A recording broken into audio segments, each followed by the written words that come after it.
It was not. It was not. Oh, No, no. it was. Yeah. I said, Andy Reid? He goes, yeah. So, just assume that. Andy B. Yeah, well, that's what it was. I had to, yeah. Another Andy. So I looked all around. I didn't. It was not me. We're on. No, honey. We're on. All right.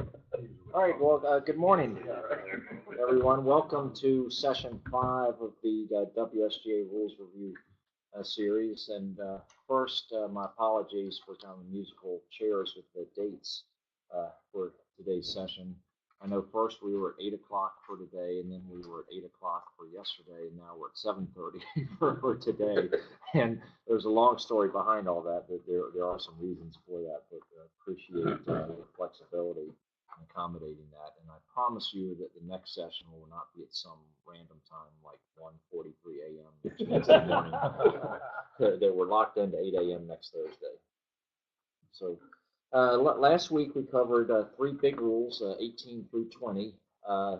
Today we'll start with 3 short rules, 21 through 23, and go from there. Rule 21 touches on a subject, or really covers a subject that we've touched on several times throughout the rules, and that is cleaning the ball. And what's interesting is that it's much, much easier to know when you may not clean the ball than to remember when you may clean the ball. And the rule starts out by reminding us that anytime the ball is on the putting green, the ball may be cleaned when it's been lifted. Elsewhere, meaning off the putting green, so through green or in a hazard, a ball may be cleaned when it's been lifted, except when it's been lifted in the following circumstances. A, to determine if it's unfit for play. B, for identification, but with that one, there is a little bit of an asterisk, not literally an asterisk, but there is one where the player is entitled to clean the ball enough so that he can identify it. So as we talked about in Rule 12, if you're going to penalize a player for playing a wrong ball, you have to let him do what's necessary to identify the ball, make sure he plays the right ball. And then, as we'll cover in the next rule, if a player lifts his ball other than from the putting green because it assists or interferes with play, he may not clean it. And then we touched on last time, there's also, you could argue, a fourth circumstance in decision 20-1/0.7, where lifting balls to determine application of the rule. For example, lifting a ball to see if it's embedded, that the player may follow a procedure similar to that of, say, Rule 5-3, and likewise, he may not clean the ball unless he winds up taking a lead from that condition. But any time other than those circumstances, when the player has the ball in his hand, he may clean it. So, and that's a good way to think about it. So, for example, if you have to replace a ball, whether because you moved it or your fellow competitor moved it or a dog moved it, regardless of whether there's a penalty for replacing the ball, you may still clean it before you replace it. So if a player cleans his ball during play of the hole, except as provided in this rule, he incurs a penalty of 1 stroke, and the ball, if lifted, must be replaced. And there aren't that many examples necessarily of when that could occur. But there's one thing that's helpful is the 3 above rules all say that the player may not clean the ball. One of the more common, one of the few circumstances you can think of when a player may not clean his ball that's not and hasn't been lifted is down in decision 21/2, where let's say a player is playing first thing in the morning, there's dew on the ground, player arrives at his tee shot in the fairway to find a blade of cut grass adhering to the ball because of the dew. Is that, and he very carefully plucks that blade of grass off the ball without causing the ball to move. Well, there's no penalty under Rule 18 if the ball didn't move, but he would be penalized for cleaning his ball, keeping in mind definition of loose impediments that says that anything adhering to the ball is not a loose impediment. So if it's not a loose impediment, then by default, he removes that from the ball. He's cleaning the ball. If a player who is required to replace a ball fails to do so, he incurs the general penalty under the applicable rule, but there is no additional penalty under Rule 21. Then the exception reminds us that in those 3 rules, if the player incurs a penalty for failing to act in accordance with them, there's no additional penalty under Rule 21. So, for example, under Rule 5 or let's say under Rule 12-2, if a player lifts his ball for identification without having told his fellow competitor that he was going to do so, and he cleaned it more than the extent necessary to identify it, then it'd just be a total penalty of 1 stroke, not 2 1-stroke penalties, things like that. Let's see, another decision that's helpful to know is decision 21/3, where a player is asked to lift his ball because it interferes with someone else's play. He authorizes the caddy to lift the ball, and having marked its position and lifted it, the caddy throws the ball to the player who catches it. Except, does the act of throwing and catching the ball constitute cleaning it? And as the answer says, it's whether the ball's been cleaned is a question of fact. You could have a situation, for example, you're playing in perfectly dry, firm conditions late in the day, and fairways are like this table, and it's clear that there isn't any dirt or grass that's going to come loose and adhere to the ball, and it could well be that there's nothing on the ball to clean. But as the decision goes on to provide, the action described could result in a ball being cleaned, and this is a useful part for referees. Any doubt should be resolved against the player, because it is mentioned in the decision later on in terms of what to do when you gather all the evidence you can for a certain situation and you're not quite sure what happened. Did the player play from outside the team ground? Was the ball clean? In some cases, you resolve the doubt against the player. In some cases, you give the player the benefit of the doubt. And there's not really a hard and fast rule as to when you do what, but it's useful to know that in the case of cleaning the ball, that if there is any doubt, you resolve that against the player in such a case. All right, any questions on Rule 21? I think one good decision under Rule 21 is actually under Rule 18, and it's the decision entitled "Ball Lifted Without Authority is Clean," which is 18-2/13. Okay. On page 284 of the decision book. Yeah, and Bill makes a good point with, we go back to decision 18-2/13, where a player's ball comes to rest on the apron of a putting green, so he's not on the green. He mistakenly believes the ball's on the green, so he marks, lifts, and cleans it. And the player incurs a penalty stroke under Rule 18-2 for lifting the ball. But as Bill in the decision point out, it is still okay for him to clean the ball. And the reason is that there doesn't cleaning the ball and lifted under Rule 18 is not prohibited by Rule 21. Any other time the ball is in your hand, you may clean the ball. All right, let's go on to Rule 22, which touches on Rule 21 as well. And probably the most important point to keep in mind with Rule 22 is that it covers 2 different situations, and to keep in mind those 2 situations are not treated the same. So that's why they are broken up into 2 sections. First is with a ball assisting play.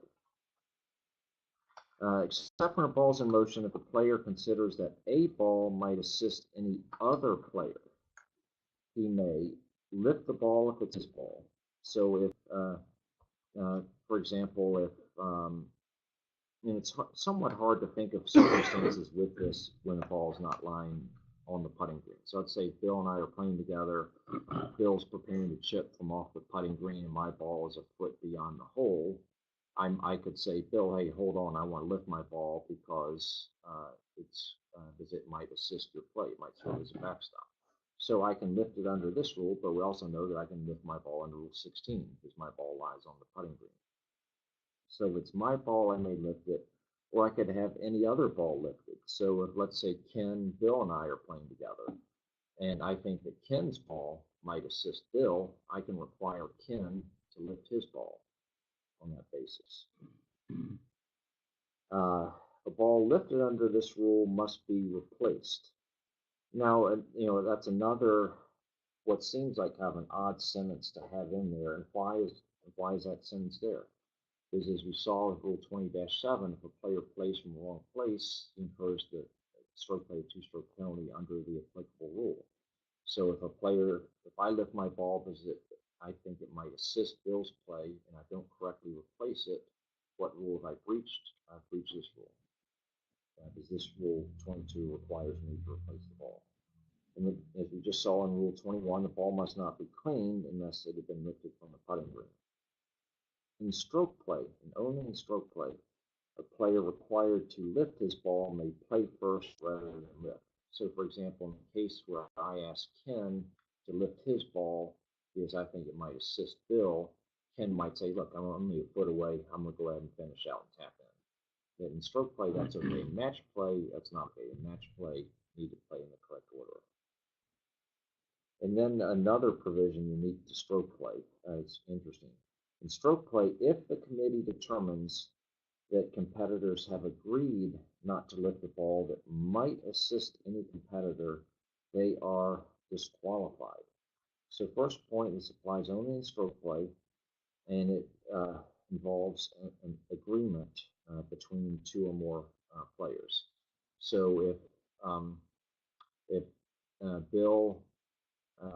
Bill's ball's 2 feet beyond the hole, and I say, Bill, will you please leave that ball there because it'll serve as a backstop for me? He says, oh, yeah, sure, John, no problem. Then we've agreed to leave his ball there to assist me, and we would both be disqualified. And what's interesting with this is that this is very different from Rule 1-3, agreement to waive the rules. As we saw last month, Rule 1-3 requires knowledge of the rule you're about to waive, whereas this is not a knowledge-based provision.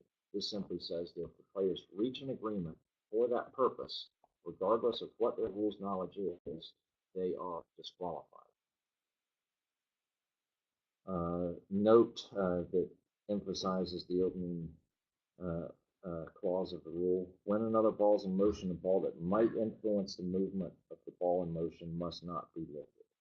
Just a reminder. So Rule 22-1 deals with ball assisting play. Rule 22-2 deals with a ball interfering with play. And as we'll see, there are different provisions for that. If a player considers, well, first starting off with the same prohibition that you can't lift the ball while another ball is in motion. If a player considers that another ball might interfere with his play, he may have it lifted. So now we're only talking about the player himself who's about to play. If he thinks someone else's ball might interfere with his play, he may have it lifted. If no other person can make that determination, and that can lead to some awkward situations. So let's say, for example, Arnold and I are playing together, and we hit our approach shots, and we're both on the fringe of the green, and my ball is 2 inches closer to the hole than Arnold's, and smack on his line of play. So it's absolutely clear that my ball is going to interfere with his play. But if I go up on my own, because let's say I get to the area first, and lift my ball without Arnold's having asked me to do so, I am in breach of Rule 18-2. I have lifted my ball without authority, and I would incur a 1-stroke penalty. So that's where Note 1 comes into play. That in that case, I have to wait for Arnold to ask me to lift my ball. And the thinking behind it is that Arnold, the person who's about to play, is the only person really to make the determination of whether my ball interferes with his play. Because remember, that's what we're talking about here is interference. Even though if it's crystal clear, still need to wait for the other player to ask you to lift the ball. But there'd be nothing wrong with your asking Arnold if he wants you to mark the ball. Oh yeah, and that's fine. Just for example, it's easy to imagine a case where maybe you're playing with somebody, and let's say it's a competition, and somebody says, doesn't really know in general what the rules are, how to play in a competition, just to say, would you like me to lift your ball? Because the other player might think that he's not allowed to ask you to lift the ball. So yeah, if you want to say, Arnold, would you like me to lift your ball? That's absolutely fine. And if he says yes, please do that. Then you can lift it. Let's see, ball lifted under this rule must be replaced. Ball must not be cleaned unless it was lifted from the putting green. And as we saw with assistance, in stroke play, a player required to lift his ball may play first rather than lift. So now move on to the general penalty for both sections of the penalty statement, which is the general penalty. So how could a player incur that general penalty? Well, it could be, for example, if the player lifts his ball when another ball is in motion, and lifting that ball might influence the ball in motion. If the player does not correctly replace his ball, if the player improperly substitutes balls when it's time to replace the substituted ball, those would be examples of incurring the general penalty. A few decisions to go through. Decision 22/1, mental interference by another ball. And this is an interesting one because I remember, when I first got into rules at this and the decision cross-referenced under it, 24-2A/1, always confused me a little bit. This 22/1 says that, well, if a nearby ball mentally interferes with you, you just don't like looking at it on your stroke, that you may have it lifted. But then decision 24-2A/1 says, well, if a sprinkler head's nearby, but it doesn't physically interfere with your play, you get relief from it. So there's different treatment with different for mental interference, but they are different situations, and it just took me a while to appreciate that the difference is there. So the key with the answer is that under Rule 22-2, a player may have another ball lifted if the ball interferes either physically or mentally with his play. So that is okay. And then let's see, a decision we touched on the other week that Ken brought up, 22/7. It's kind of an odd decision, and it's one that it's useful. It's really one for referees to know more so than for players to know. In stroke play, a competitor's ball is in a position to assist the play of a fellow competitor, and the competitor is in a position to lift the ball. However, the competitor does not take any action to invoke this rule. Would a referee be justified in intervening and requesting the competitor to invoke the rule to protect himself and the rest of the field? And the answer, interestingly enough, is yes. And if the competitor were to object, then there would be strong evidence of an agreement not to lift the ball in that case. So I think, Ken, you said you'd had that situation, being told the player to lift his ball. Is that right? Yes. Yeah. So that says you were absolutely right. All right. Any questions on Rule 22? All right. On to Rule 23, which deals with loose impediments. And keep in mind the definition we went over earlier of what a loose impediment is, that it's a natural object that's not growing or fixed or adhering to the ball. So detached leaves, stones are not solidly embedded, things like that. And the rule itself is straightforward, except when both the loose impediment and the ball line or touch the same hazard, any loose impediment may be removed without penalty. So it's really just a repetition of Rule 13-4C, which prohibits that. So the key is that the ball and the loose impediment can't be in the same hazard. So you could have a case where, let's say, your ball is lying through the green, but there's a pine cone and a bunker right behind that would interfere with your backswing. Could you remove that pine cone? Answer yes. Likewise, what if you're in the bunker, but there's a pine cone outside the bunker that interferes with your swing? Could you remove the pine cone? Answer yes. If the ball lies anywhere other than on the putting green and the removal of the loose impediment causes the ball to move, Rule 18-2 applies. So what that means is that loose impediments are treated differently from movable obstructions, which we'll cover in the next rule. As we'll see there, that let's say if you remove a bunker rake and that causes the ball to move, that there's no penalty and you replace the ball, because the player is entitled to remove the bunker rake. Here, sure, the player can remove the loose impediment, but there is some risk. If that removal causes the ball to move, the player will incur a penalty stroke under Rule 18-2 and must replace the ball.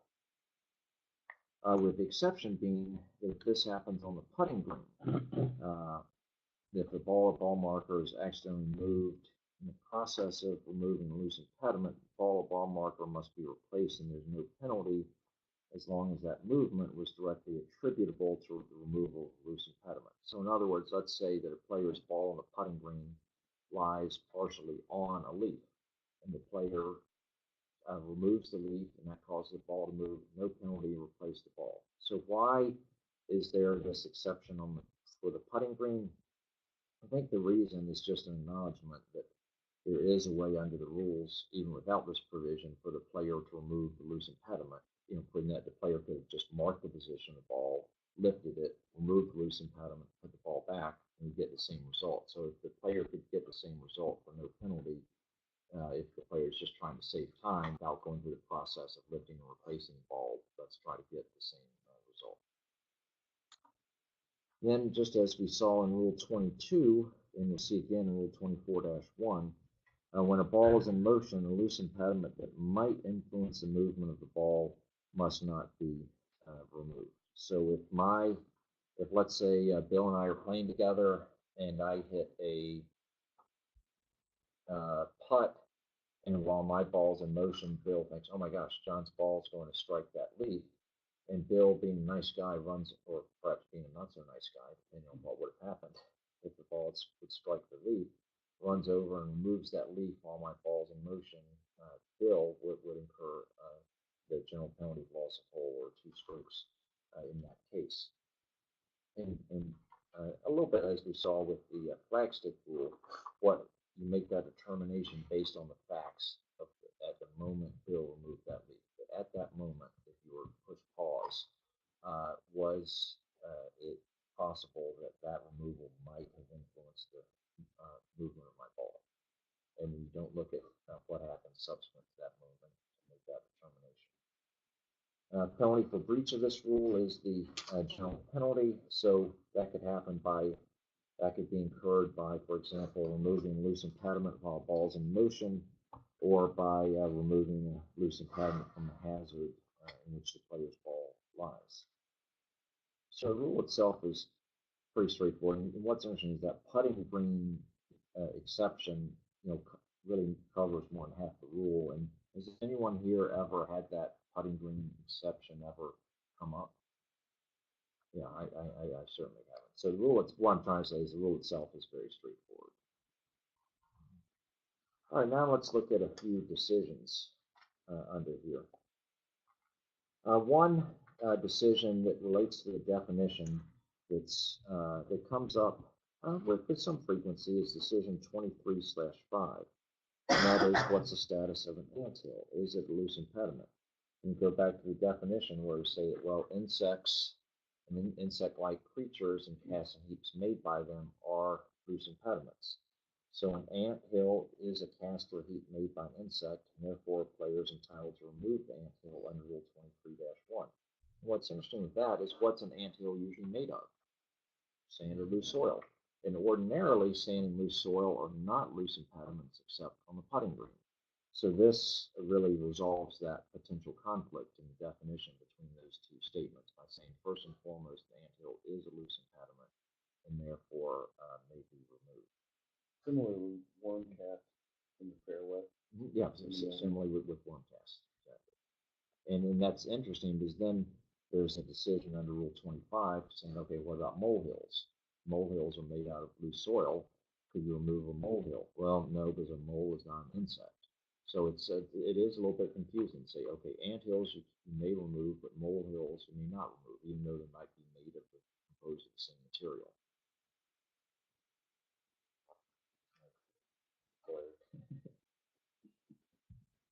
All right, let's see. Some other. We do have a request. Oh, okay. And I don't know if we want to get into that. The request is, could John go over the differences in decisions 23-1/7, 7.5, and 8? Basically, the decisions on page 261. Yes, those are all marked, and we will get to them because those are important revised and new decisions for this year. And we will spend some time. The differences between the reasoning behind them. No, that's a very good question. We will get to those decisions.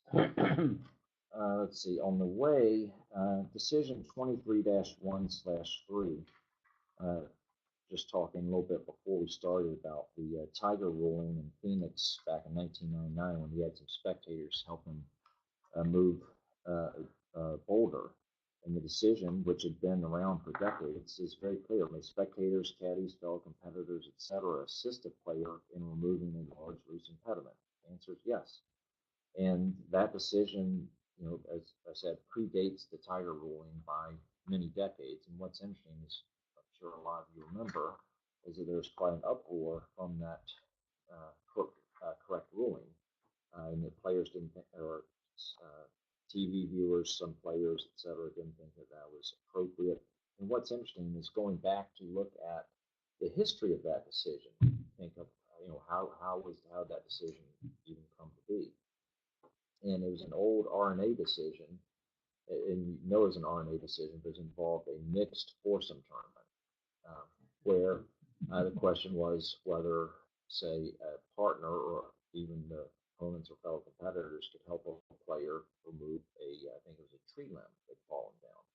And you can just imagine, say, someone playing with his grandmother, and her ball winds up behind this large tree limb that had fallen down overnight, and others saying, oh, come on, here, let us help move that out of the way. And in those circumstances, that seems absolutely fine, absolutely harmless. And likewise, and some people would say, really should change that decision and say, well, only the player, his partner, even their caddies, should be allowed to remove the loose impediment. You think, well, okay, in practice, that sounds good, but then you think of some of the more common applications of this decision. For example, let's say that Phil and I are playing together in October, so leaves are falling. It's just two of us, no caddies, and I have a 40-foot putt, and I ask Phil to attend the flagstick for me. And just as I'm about to putt, a big leaf blows and comes to rest 2 feet short of the hole.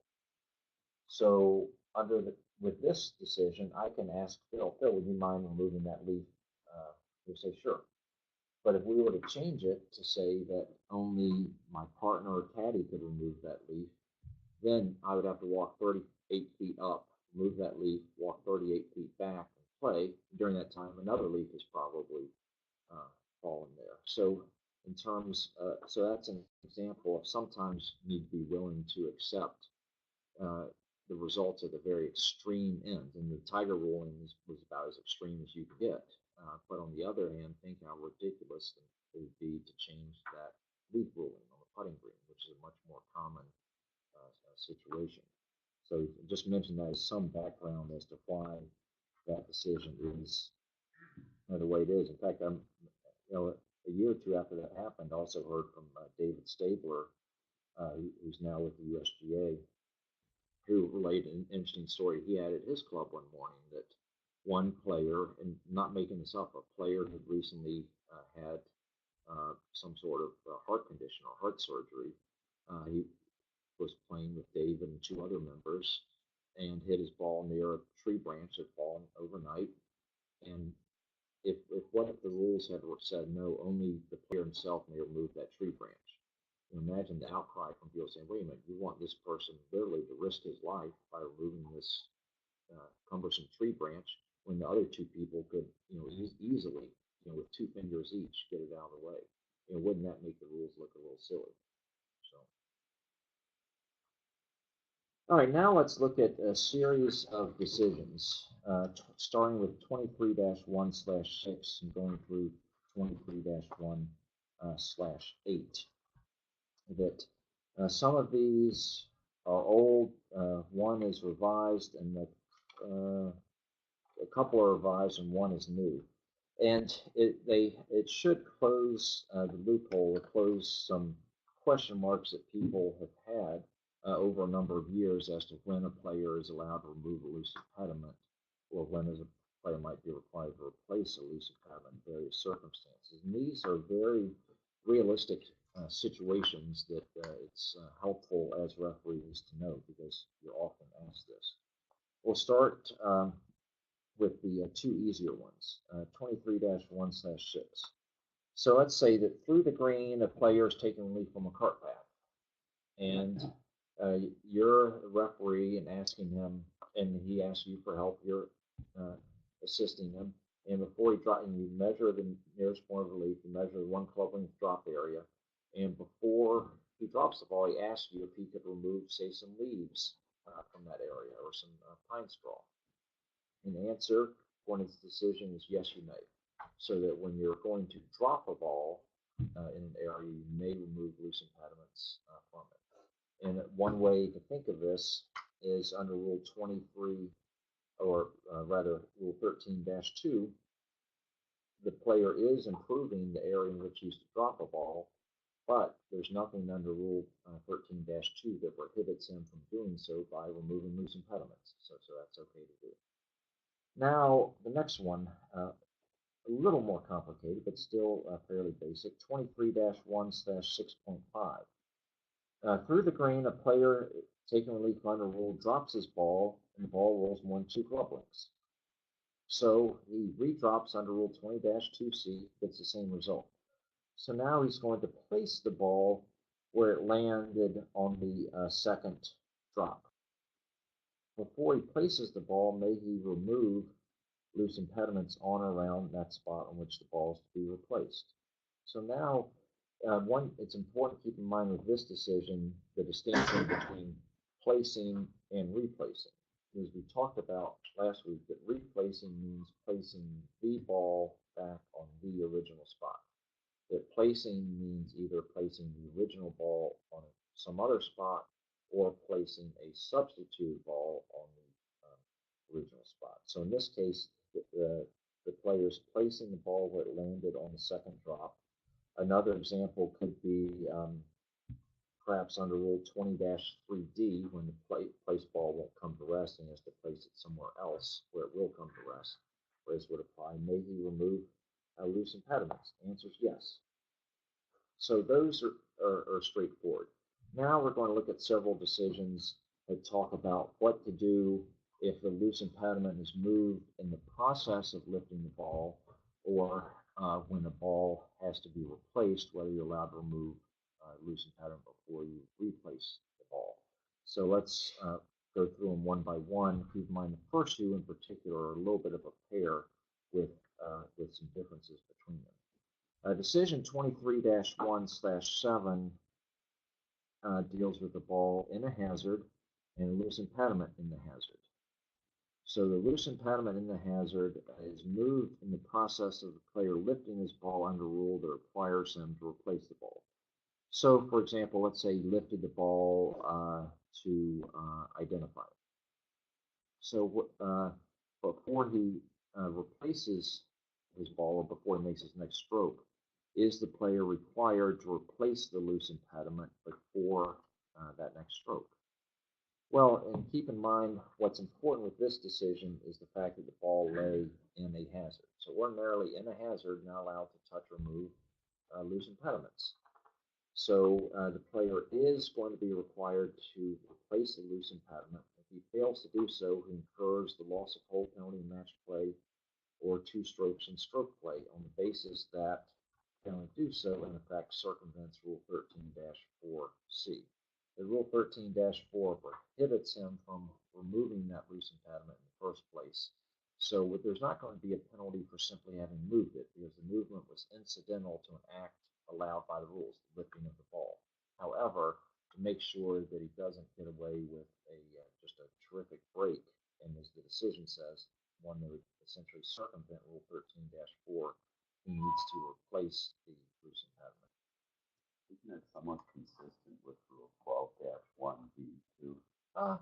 Yeah, I think that's a good point, Bill. That result is somewhat, you could argue, consistent with Rule 12-1B. Now, with that in mind, let's look at decision 23-1/7, which deals with a similar situation, but with a significant difference, and that is the ball lies on a different part of the course, where the ball lies through the green. Loose impediment close to a player's ball line through the green is moved when A, the ball is moved in circumstances where a rule requires it to be replaced, or B, the ball is in the process of being lifted under rule that requires it to be replaced. So let's say in the first case where let's take a example where U.S. Open at Pinehurst, player hits his ball, hits a wild tee shot into the trees with all the pine straw underneath. The ball comes to rest, and a spectator, an outside agency, accidentally kicks and moves the player's ball. So we know from Rule 18-1 that there's no penalty and the ball must be replaced. And let's say, for the purposes of this decision, that the player does know exactly where the ball originally lay. So that's a case where he has to replace the ball, or or let's say the player's lifting his ball. Again, let's say for identification, so he has to replace the ball. The loose impediment was in such a position that it is likely that the player's ball would have moved if the loose impediment had been removed first. Should the player be required to replace the loose impediment prior to making his next stroke? And the answer, interestingly enough, is very different from the previous decision. The answer is no. In such circumstances, the player is not required to replace the loose impediment. So we have two different results, and the reason for that is just the part of the course in which the ball lies. Because in a hazard, we know that the player, no matter what, could not have removed that loose impediment to begin with. Whereas in the second case, even if it was likely that the ball would have moved through the removal of the loose impediment, the player at least was entitled to try to remove the loose impediment. So there's not quite that same prohibition. So the player is not required to replace the loose impediment. So he gets a lucky break. Now, let's look at the next decision. And with this next decision, perhaps one of the more important things is at the bottom of the page to draw an arrow to remind yourself that the decision continues on the top of the next page, because the final paragraph is a very important one for that decision. So it's dangerous to stop reading prematurely. Player's ball lies through the green against a detached tree branch and on a bed of pine needles. So there's a lot going on. It appears likely the ball will move if the player removes either the tree branch or the pine needles. The player then lifts the ball, let's say for identification, or the ball is moved, for example, by a spectator. Before replacing the ball on the spot from which it was lifted or moved, the player removes the tree branch or the pine needles on which his ball lay. Is this permissible? So the fact situation is different from that of the previous decision, 7.5, that with 7.5, the loose impediment is moved when either the ball is, say, kicked by a spectator, or when the ball is lifted by the player. In this case, the player lifts the ball, and the question is, while it's in his hand, before he replaces it, may he remove the pine needles or the tree branch? So let's see what the answer is. Answer, no. Under Rule 18-2, through the green, a player incurs a penalty if he causes his ball to move as a result of removing loose impediment. Therefore, it would circumvent this rule if, before a moved ball is replaced on the spot from which it was lifted or moved, it was permissible to remove loose impediments. Therefore, in equity, the player should be penalized one stroke. So what's interesting is when you look at these three decisions, in stroke play, you go from 2 strokes, no penalty, to 1 stroke. Now, why in 23-1-8 would the penalty be 1 stroke rather than 2 strokes in stroke play? That's what penalty would have been had he moved the ball. Yeah, exactly. That Bill's exactly right. That if the player had left the ball on the ground, removed the loose impediment, and that had caused the ball to move, the penalty would be 1 stroke under Rule 18-2, and the player would remove the ball. Yeah, assuming you replaced it. So as Bill said, that 1 stroke penalty would be is really intended to match what the result would have been in such a case. But let's continue to read. In such circumstances, if a player wishes to remove the loose impediments, he should do so either before lifting the ball or after replacing the ball. And then if the ball moves as a result, then Rule 18-2 applies and you must replace the ball. But then the final paragraph is a very important one that to a large degree discounts everything we just read. This decision does not apply where the player must proceed by dropping the ball under Rule 20-3C because it's impossible to determine the spot on which the ball is to be placed. In that situation, Rule 23-1C applies, and the player is permitted to remove any loose impediments from that area in which he's preparing to drop his ball. So let's go through everything. So with these decisions, to a large degree, decisions 23-1 and /7.5 cover somewhat rare situations when a loose impediment is moved when a player is lifting a ball or when the ball has been moved. Really, 23-1 /6, 6.5, and 8 all go together because between them they cover dropping, placing, and replacing of the ball. So we know that when you drop a ball, it's okay to remove loose impediments. When you're placing a ball, it's okay to remove loose impediments. So now the question is, with replacing the ball, may you remove loose impediments? And what's interesting with that is the answer will hinge as to how you're going to replace the ball.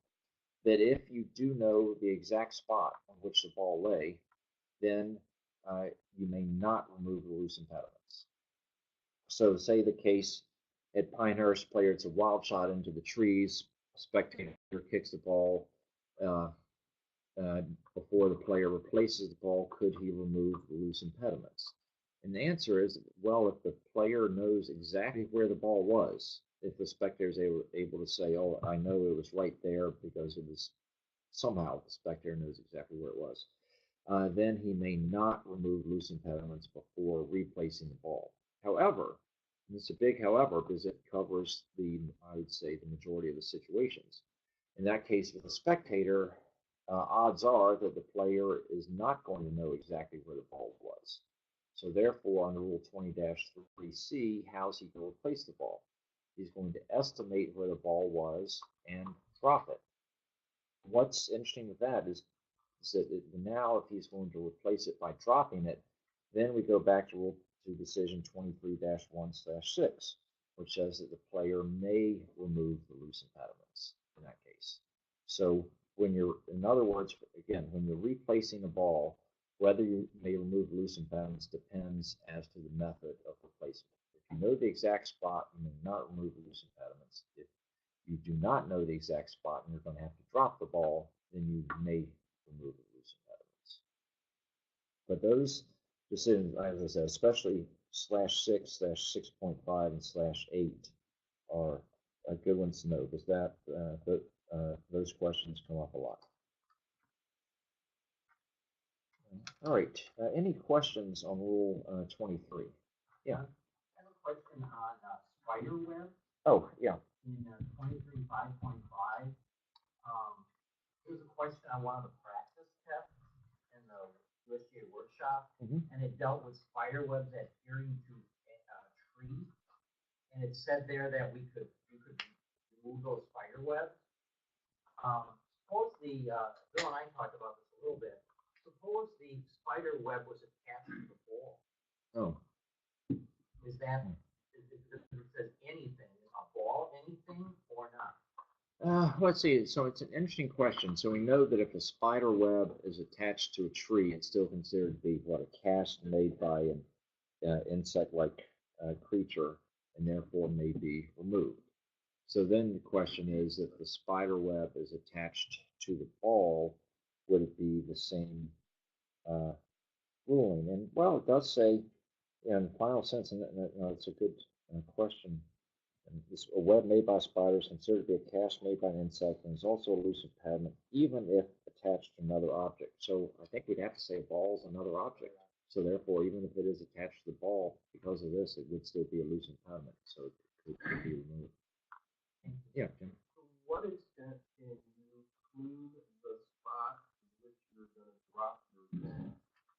I can say loose impediment, you can remove twigs, branches, leaves. Can you then go down with your hand or with the bottom of your foot and scrape it clean, Okay. thereby removing dirt and sand. Good question, Jim. Question is, to what extent may a player remove loose impediments and do other things to the area in which he's to drop a ball? And first, what is interesting, it can lead to some situations that don't seem right, but in fact are right, is that, when you're dropping a ball, let's say you're taking relief through the green from a cart path, you can remove any and all loose impediments. So let's say, again, you're in the Pinehurst area, and even if you have 2 inches of pine straw, you can move 2 inches of pine straw, which some people say, that just doesn't look right, but it is okay. So you can move all the loose impediments. But then beyond that, we have to keep in mind Rule 13-2, which says, well, you can't improve the area in which you're to drop a ball by, for example, eliminating irregularities of surface. So, for example, you couldn't remove a mound of sand because the sand is not a loose impediment. That would just be an irregularity of surface. So you couldn't do that. You couldn't, uh, tap down the ground and so forth with that. So the surface of the ground, that's not covered with loose impediments is protected by Rule 13-2. And in general, there's not much you can do to that. In fact, for those of you going to the PGA USGA class in a few weeks, there's a kind of an amusing video clip under Rule 13-2 of a player taking a leaf, I believe, from a cart path, and before he drops it with his foot, he taps down the entire area where he's to drop a ball. And he's obviously not trying to hide anything, but that would be a breach of Rule 13-2. Back in the Pinehurst area, I think it was Timer in the last round of the U.S. Open hit onto the pine straw, and O'Toole and Davis were right there, and he asked them, "Can I remove this pine straw?" And they said yes, but they said be very careful not to disturb the sand.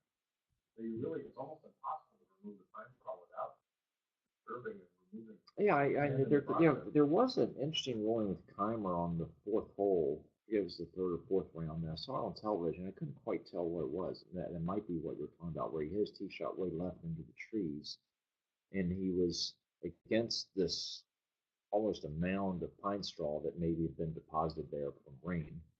And he asked what he could do, and he was told he could remove the pine straw, but if his ball moved, he'd be penalized. But otherwise, there's no free relief from it. And I think he, somewhat surprisingly, wound up declaring the ball unplayable. They didn't even play it, as I recall. I could be wrong, but Phil raised another point, especially in, say, the Pinehurst area. Lots of pine straw, but it's also a naturally sandy area. So you can remove the pine straw, but you also can't have to be careful not to remove sand, because you're not allowed to improve the area of where you drop a ball by removing sand. So to some degree, the few points to consider is that, in general, if you're doing something rules allow you to do, and something else happens incidentally, generally there's no penalty. But also keep in mind that definition of improve, and they probably take a lot of sand to be removed to constitute an improvement of that area. Incidental removal of sand as you're lifting the pine straw, so theoretically you could remove all the pine straw without. Okay. So. Yeah, where there can be a problem, and you kind of hold your breath, is when you tell the player, yes, you may remove that pine straw, then the player just takes his foot and one big swipe takes everything out with some sand. Then you're left with the question of, well, did he remove so much sand that now he's improved the area? And that can be a tough call. Yeah, so that's not an automatic penalty.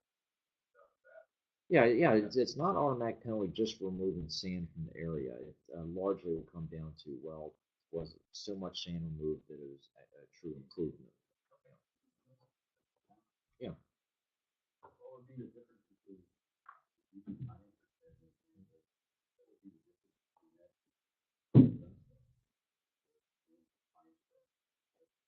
Oh, and the question is, what's the difference between the pine straw at Augusta and pine straw at Pinehurst? And it really isn't. It's the same. I mean, the one difference can come up a little bit with Phil's point is, Augusta is not a naturally sandy area, so you don't quite have the concern with all the sand lying underneath the pine straw.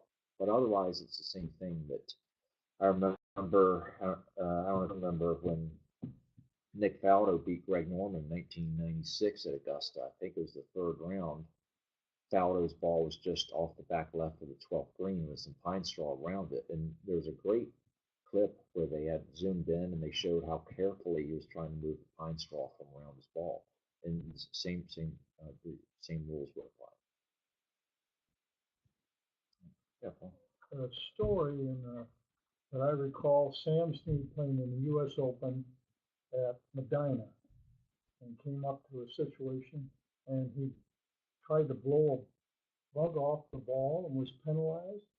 Remember that? I don't remember that. I know, see if this may have been, there was an incident, it was in the playoff in 1950 U.S. Open at Marion with Hogan, George Fazio, and Lloyd Mangum. And on the 16th hole, Hogan had a 1 or 2 stroke lead, so it wasn't over. And Mangum's ball was on the green, and I think there was a bug on it. And this was before you could just lift the ball in the putting green for any reason. And I think he just lifted the ball, blew the bug off, and put it back. And under the 1950 rules, it was a 2-stroke penalty, which then made it academic that Hogan would win. But I know could that have been it perhaps? I don't know. Okay. I may have gotten Okay. the story wrong, or maybe my memory was doing something. But here on 23-1/5, it says leaving ball bug off the ball. Yeah, and I think the key in that, decision 23-1/5 is an interesting one because insects are a little bit different, or are very different from, say, a leaf, in that insect can move on its own. So you can encourage an insect to move. Of course, I was thinking, well, maybe the insect was dead and it was sticking on the ball, and then he tried to blow it off and it didn't blow off. And then, well, you tried to do it, so I don't know. Maybe I got the story wrong. I don't know. I haven't heard about Snead. I do remember that one from Marion, though. All right. Any other questions on Rule 23? All right. On to Rule 24, which is a pretty big rule. As you can tell, just since the rule itself takes up 2.5 pages in the decisions book. And the rule is broken into 3 sections. Dealing with the 2 types of obstructions, movable and immovable obstructions. And then the 3rd section deals with what to do if you can't find your ball in either type of obstruction.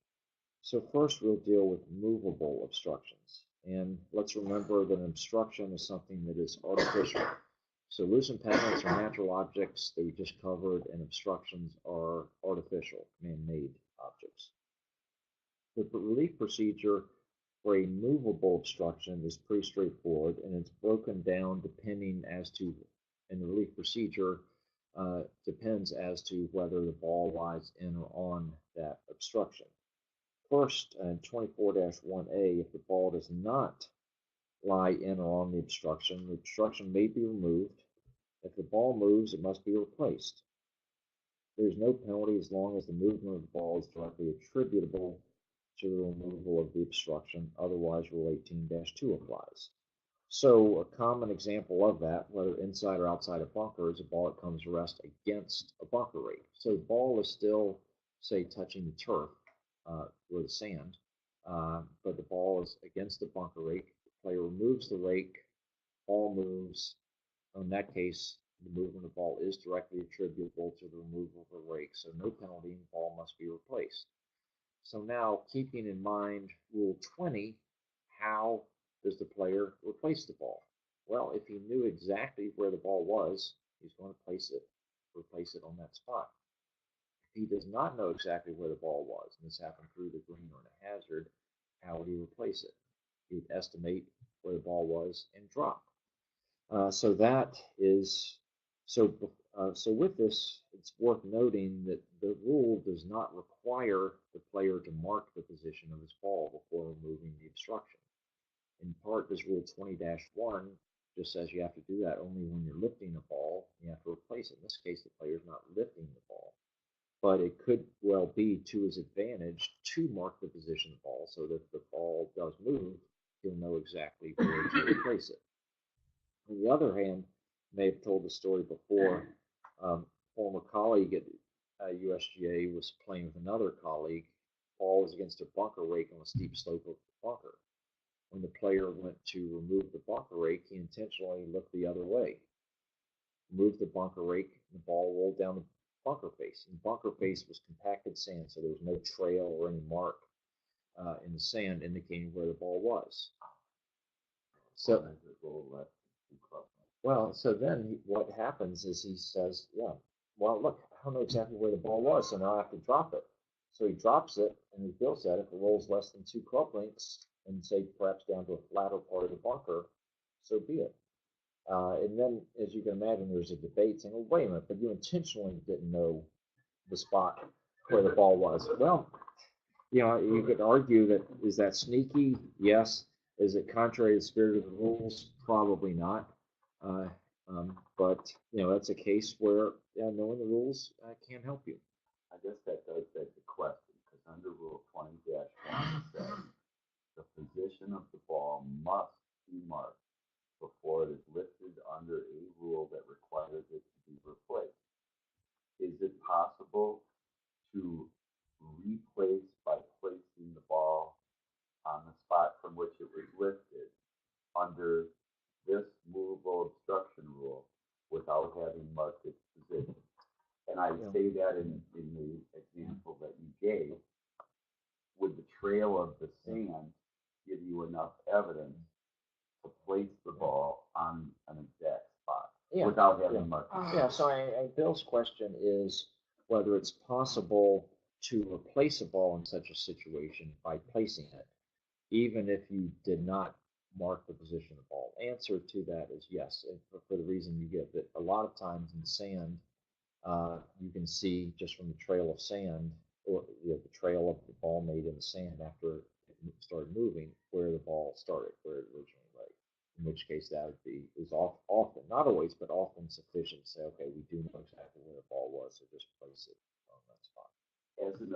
As a rules official referee, would you want a player to mark the position of the ball if you felt that it might move if you were called into a situation?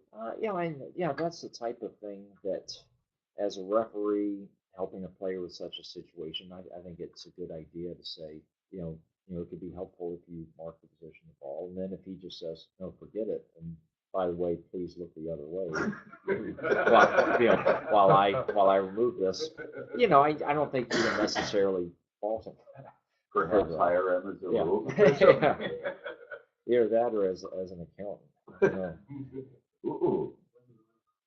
All right, so that's if the ball does not lie in or on the obstruction. And with the directly attributable language, an example of when there would be a penalty under Rule 18-2 is, let's say that the ball lies 2 feet from a soft drink can, and when you bend over to remove the soft drink can, your foot accidentally kicks and moves the ball. Well, the movement of the ball really had nothing to do with the removal of the can, so there would be a penalty. And one thing to keep in mind with this is this allows for any movable obstruction to be removed regardless of the proximity to the ball.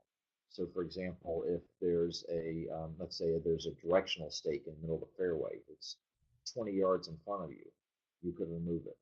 If there's a water hazard stake just to the side and it's minimally bothering you, you may remove it. If your ball is inside a water hazard, you get relief from a movable obstruction. So that's one difference compared to loose impediments that can be removed. Now, Clause B tells us what to do if the ball lies in or on the obstruction. So let's say, for example, a player's ball comes to rest on a towel that a spectator has been sitting on. The ball may be lifted from the towel, and the towel may be removed. The ball must, through the green or a hazard, be dropped. And I would underline that word in your book. It'd be dropped, or on the putting green be placed as near as possible to the spot directly under the place where the ball lay in or on the obstruction, but not near the hole. So if the ball comes to rest on a spectator blanket or towel, player lift the ball, remove the towel, and then, assuming this was through the green, drop the ball direct as near as possible the spot underneath where it lay.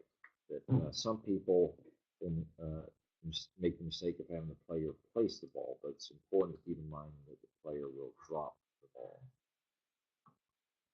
Then the final paragraph of the rule, when a ball is in motion, an obstruction that might influence the movement of the ball other than equipment of any player or the flagstick when it's being attended, removed, or held up must not be moved.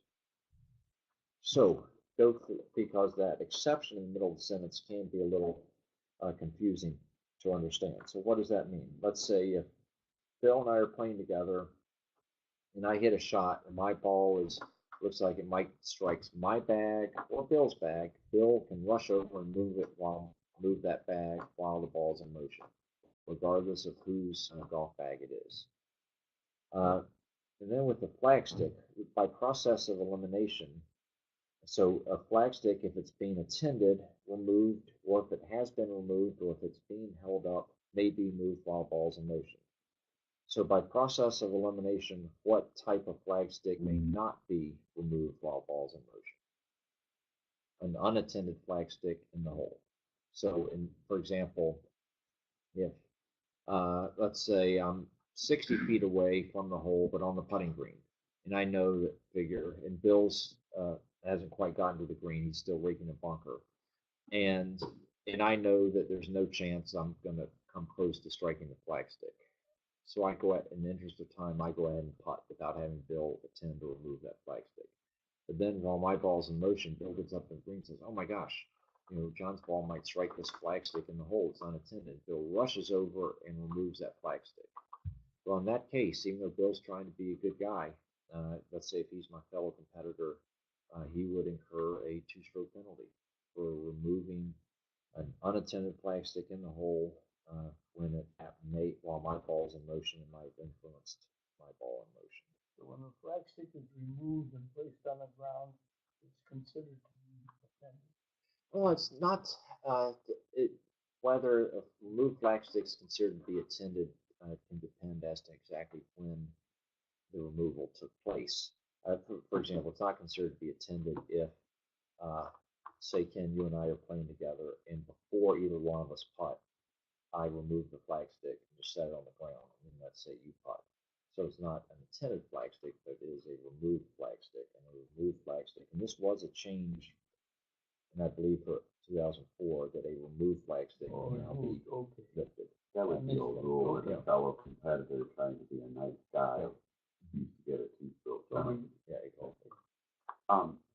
Can I bring this up only because it drives home the point of always considering, and this will also clarify the disagreement we had in the office. On the Metropolitan Golf Association of New York, they had a test question, and all of us here in the room want to be good at taking rules tests. And the question was, a player has his ball teed on the first hole, and he makes a stroke at the ball, intending to strike it on the first tee and whiffs. The player then lifts the ball off the tee, removes the tee, drops the ball directly under the spot where the ball lay in or on the obstruction, but not near the hole, and makes another stroke at the ball, striking it down the fairway. Okay. What does the player lie? All right. So the question is one that you only come across in rules quizzes, which means, among other things, which means we shouldn't lose any sleep over the specific answer. But on the other hand, often by discussing these kind of extreme questions, we learn something about the rules that we may not have appreciated before. In that regard, it can be useful. So, question from the Met Golf Association's quiz in a previous year was: a player tees up his ball to start a hole, and he whiffs. He misses the ball. Then he lifts the ball, removes the tee, and drops the ball as near as possible to the spot underneath where the ball lay on the tee. and then he plays from there. Uh, Hits it out in the fairway. So the question is, what in stroke play does he now lie? And uh, I'll go ahead and say I think he lies 2. Is that the answer given, or the correct answer given? Okay, all right, I got one right. And the reason is ordinarily you think, well, wait a minute, because the ball's in play, and he has to play the ball as it lies. He didn't play the ball as it lies. Why isn't he penalized under Rule 18-2? And it's a useful question because it's an example of the point we touched on earlier, to keep an open mind from a definitions perspective as to what can happen on the course. That, in other words, to force yourself to appreciate that an object or person can fall under more than just one definition. And that, for example, that tee does, while it is the player's, does also meet the definition of a movable obstruction. So the player's ball lay on a movable obstruction, and he's allowed relief from that. Again, why in the world anybody would rather drop the ball and play it from the surface rather than from the tee? After having whiffed. Yeah, but but if the player obviously whiffed, then he probably has some other issues. All right, on to Rule 24-2 and immovable obstructions. So these are artificial objects that cannot be readily moved. And because they can't be moved, it's not simply a matter of removing the obstruction. Rather, it's going to be a matter more of lifting the ball and dropping the ball away from the obstruction. So the first part of the rule tells us when the player is allowed to take relief, when he has interference from the condition. It's a very specific meaning of interference. It occurs when the ball lies in or on the obstruction. For example, the ball is on the cart path. When the obstruction interferes with the player's stance, for example, the player's left foot is on a sprinkler head, or the area of his intended swing. Let's say on the follow through, a player would strike an irrigation control box. In addition, if the ball is on the putting green, interference also occurs if an immovable obstruction that is also on the putting green intervenes on his line of putt. Otherwise, intervention on the line of play is not of itself interference under this rule. Meaning, for example, that if there's an irrigation control box that is, let's say, 5 feet in front of you on your line of play, but not close enough that your club would strike it during the swing, that you do not get relief from that. Or if, let's say, a rain shelter is 10 yards in front of you, you do not get line of play relief from that. So that tells us when we get relief. Then clause B will tell us how we go about taking relief, with the answer or with the procedure hinging on what part of the course the ball lies. We'll start with through the green, since that's by far the most common situation. Ball lies through the green, the player must lift the ball and drop it without penalty within 1 club length of and not nearer the hole than the nearest point of relief. And the nearest point of relief must not be in a hazard or on a putting green. Now, and we went over the definition of nearest point of relief before. And when the ball is dropped within the 1 club length area, it must first strike a part of the course at a spot that avoids interference by the immovable obstruction and is not in a hazard and not on a putting green. So a lot going on here. First, we won't necessarily repeat ourselves with how the player goes about determining the nearest point of relief by using the club he expects that he would have used if the obstruction were not there. Then he's to drop within 1 club length of that. And notice there are several requirements with dropping it. Not only does he have to drop within 1 club length of that area, but the ball must first strike a part of the course at a spot that avoids interference by the immovable obstruction. So let's look at that aspect of it. So there could be some cases where a player is not necessarily entitled to a full club length relief. For example, imagine if you have a cart path and then 5 feet away you have a lateral water hazard. And a player has interference from the cart path, and his nearest point of relief takes him to the area between the cart path and the lateral water hazard. That we know that he has to take complete relief from the cart path.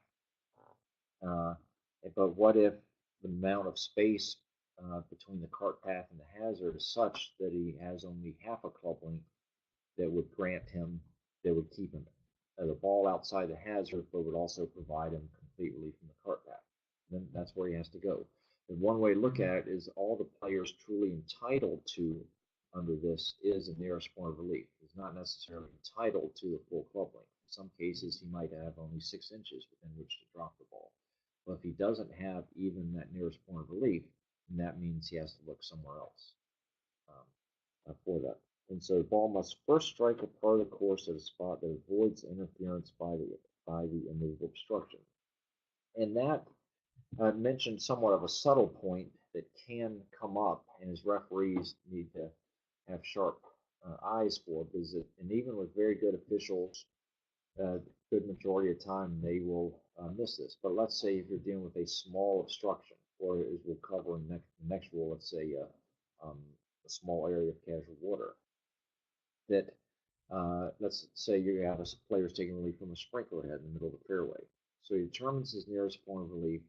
Then he has a 1 club length area, which in many cases wind up being half a circle within which to drop the ball. Question is, does every spot within that half circle satisfy the requirements of this rule? In other words, would every spot inside that half circle be a legitimate place for him to drop the ball? Answer is not quite. But within that half circle, there are a few spots where you can't drop the ball. For example, let's say if it's a right-handed player and he is dropping, as he looks at it, in the right half of that circle, of that semicircle. There are some spots in there that there'd be an issue where, say, if he were to drop a ball there and that his left foot would be on the sprinkler head, in which case that would not meet the requirement of this rule. It says ball must first strike a part of the course at a spot that avoids interference by the immovable obstruction. So especially, say, on the right half of that circle for the right-handed player, there are a few spots where he cannot drop a ball within that semicircle. And the ball must first strike a part of the course that is not in a hazard and not on a putting green. So we have a situation where, and it's important to keep in mind because this emphasizes what we talked about last week, the 2 basic elements of dropping the ball. First is where the ball first strikes a part of the course, and second is where the ball winds up after having struck part of the course. So let's say, for example, a player back in our cart path example near a lateral water hazard. If the player drops within that 1 club length area, lands through the green at a spot avoiding interference, but rolls into the hazard, we know that under Rule 20-2C he has to redrop. Now, what would be the ruling if the player's trying to drop just outside the hazard line? But when he drops the ball, lands on the hazard line, but then kicks two inches through the green. So is that a valid drop? The answer is no, because the ball did not first strike a part of the course through the green. It first struck a part of the course in a hazard. So even though it wound up in an acceptable place, it did not first strike part of the course in an acceptable place. So the player then has dropped in the wrong place and must start over and drop again. Let's see, on to how to take relief in a bunker. And with this bunker procedure, just keep in mind that this is different from what we're going to cover in Rule 25-1 when we talk about relief from an abnormal ground condition, especially, say, casual water in a bunker. This procedure is different and is the way that the 2 rules are not identical. So if the ball is in a bunker and the player has relief or has interference from an immovable obstruction, it could be wooden steps going down into the bunker. It could be a drain in the bunker. The player has 2 options. Either to take relief without penalty inside the bunker, following the same procedure as for through the green, but the nearest point of relief must be in the bunker and the ball must be dropped in the bunker. So let's say, for example, taking relief from a drain in a bunker, that The player would determine his nearest point of relief, just as he would through the green, and then he'd measure the one club length area. But and that's an example where the one he might not have the full benefit of the one club length area, because if part of that extends outside the bunker, he's not allowed to use that part of it. So if half of the club length is outside the bunker, then he has to drop within the half club length that's inside the bunker.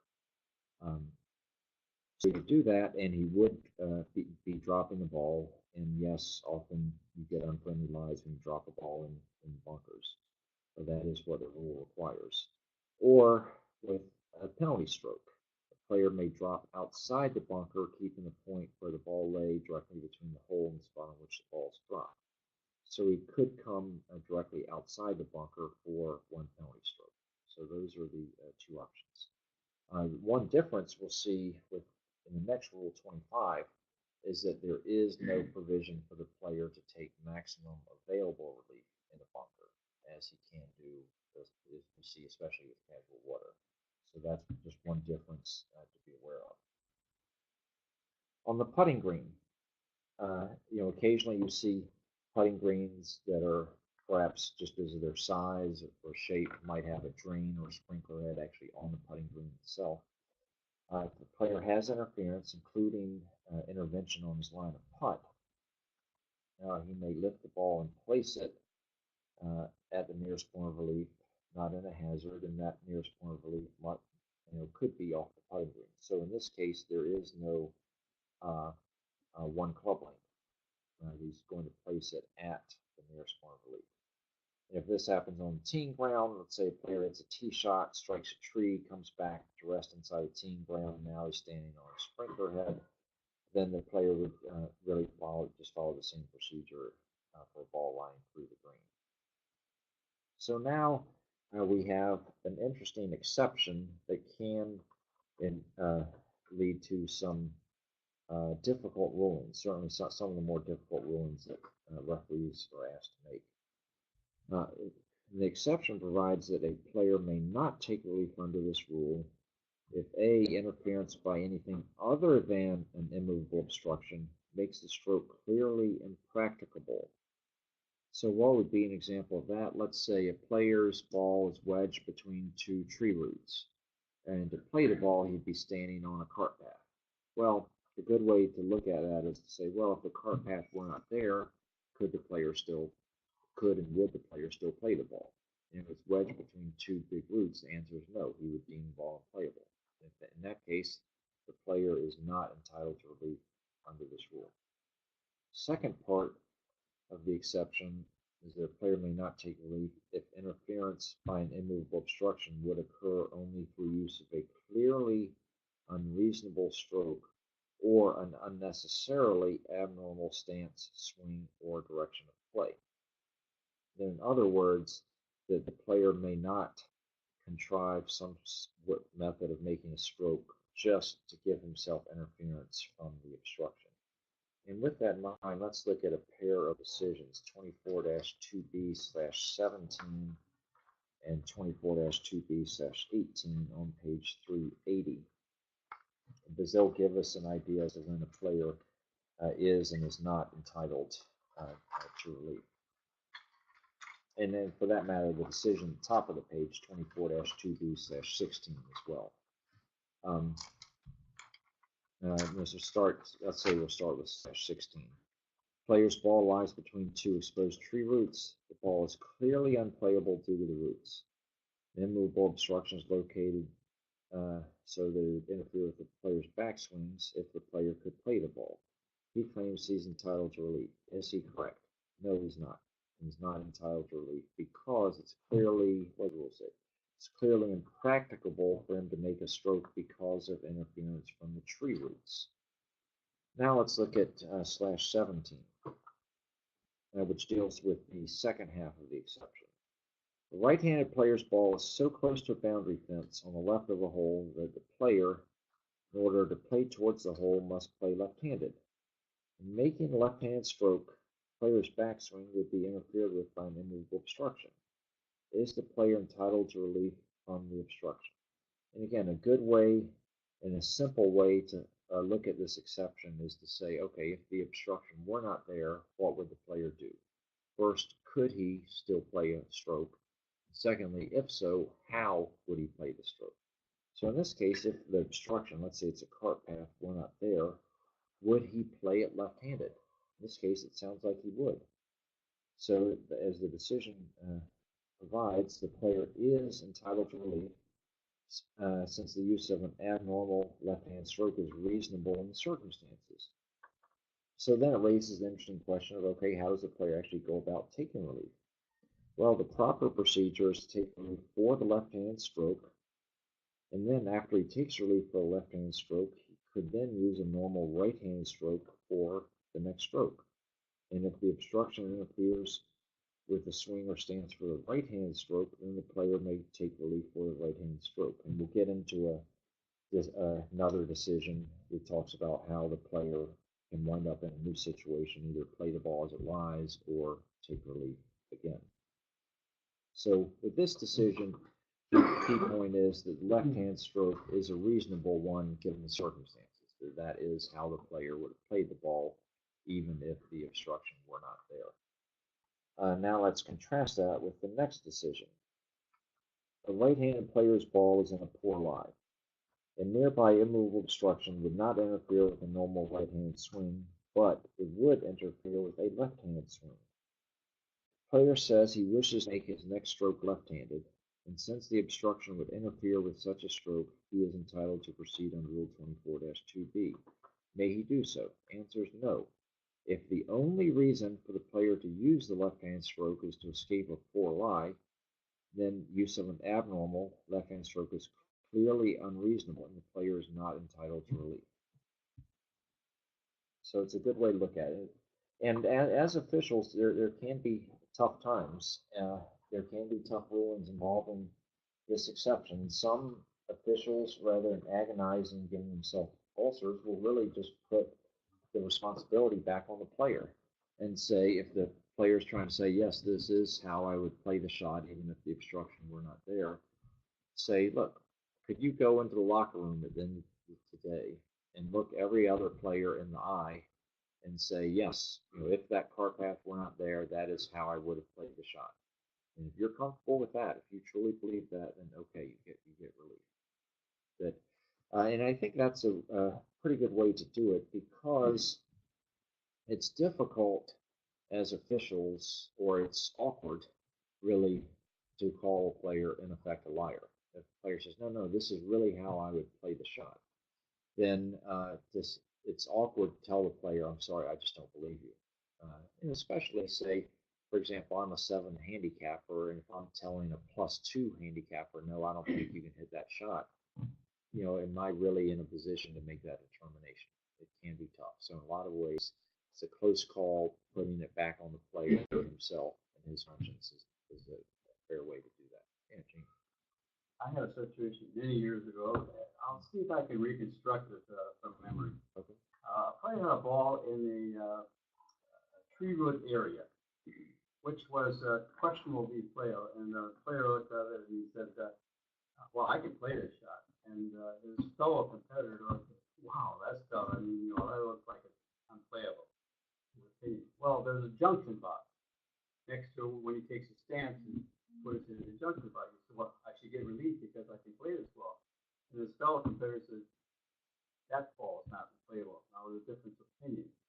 So the player lifts the ball and drops it nearby, taking relief from the junction box. Plays on. Before he puts in his scorecard, he asks an official if he could, if he proceeded properly. And the official said, well, I wasn't there, I don't know. Let's go back out and take a look at the area. We did. And the official says, where was your ball? He says, right here. And he had his fellow competitor, he said, I don't think that's playable. I mean, that's, no. So now the official ruled that he should not have gotten relief from the junction box. Now, could that ball that he dropped be considered an unplayable lie and with a penalty? Okay, so Gene's question involved a case where a player whose ball was near some tree roots, thought he was entitled to relief from an obstruction. His fellow competitor disagreed. The player took relief, and then before returning the scorecard, the player and a member of the committee went out to the spot, and the member of the committee said, "No, I don't think you're entitled to relief." And Gene's question is, could the ball that the player dropped away from it be considered to have been played under the unplayable ball rule? The answer to that, unfortunately, is no, it may not. Just because that, in order to use the unplayable ball rule, the player must have intended to use it. In this case, so in that case, if the player, if he didn't play two balls, he just played that one ball, he would wind up with a total penalty of 2 strokes under Rule 18-2. He lifted his ball in play, and he didn't replace it. And it's interesting. It's something that could come up at WSGA events where you see a lot of the same players. That remember a PGA Tour official told me an interesting story where he had a player whose ball was under a tree, and the player wanted to play the ball from his knees. And when he was playing it from his knees, his toes would have been on a cart path. So the official hemmed and hawed about granting relief, and I think he ultimately granted relief because he thought it was a reasonable stroke, to play it off his knees. And then after the round, the player uh, called the official over to the practice area and says, "I just want to show you something, future reference." And he got down on his knees and he would hit balls off his knees 150 plus yards. And he just says, "I want you to know that I can do that, for future reference, that, playing the ball off my knees is a very reasonable shot for me," which is interesting because if a 36 handicapper tried to say, "Oh yeah, well, this is the way I play it," you might look at that a bit differently. So in listening to this, it becomes a judgment as to who is judging the clearly unreasonable or what is necessary in terms of direction of play, stance, and stroke. And I guess at the time it happens, it's the player, right? And then consequentially, it could be a committee member. Is that? Yeah, and ultimately, you could say that it's up to the committee to decide whether the player was entitled to relief. But the player can believe in his heart of hearts that he's entitled to relief, that he meets the criteria. But if the committee really disagrees, then that's it. I'm talking about that situation. The player now says, "I think I'm entitled to relief," on that junction box, even though it's a difficult shot. But he says, "If I'm not entitled to relief, I'm going to drop." I would then take an unplayable spot. Yeah. In that case, in Gene's case, if the player says, "Look, I want to play two balls. I think I'm entitled to relief from the box. But if I'm not entitled to relief, then I want to take relief from an unplayable ball." Well, among other things, then he's kind of hurting himself, is he's already admitting that if he's not entitled to relief, then he wants to deem it unplayable, which weakens his argument that it's reasonable for him to play it. But yeah, he certainly could play two balls in that case. That'd be fine. What if he did play two balls? What he just played that ball. Oh. Could he drop? Oh, yeah. If the geometry works out so that the relief from the box and the option and one of the relief options for unplayable would put him in the same place if he wanted to play one ball under two rules. Yeah, he could do that. That's what All right, let's see some notes. If a ball is in a water hazard, the player may not take relief from an immovable obstruction.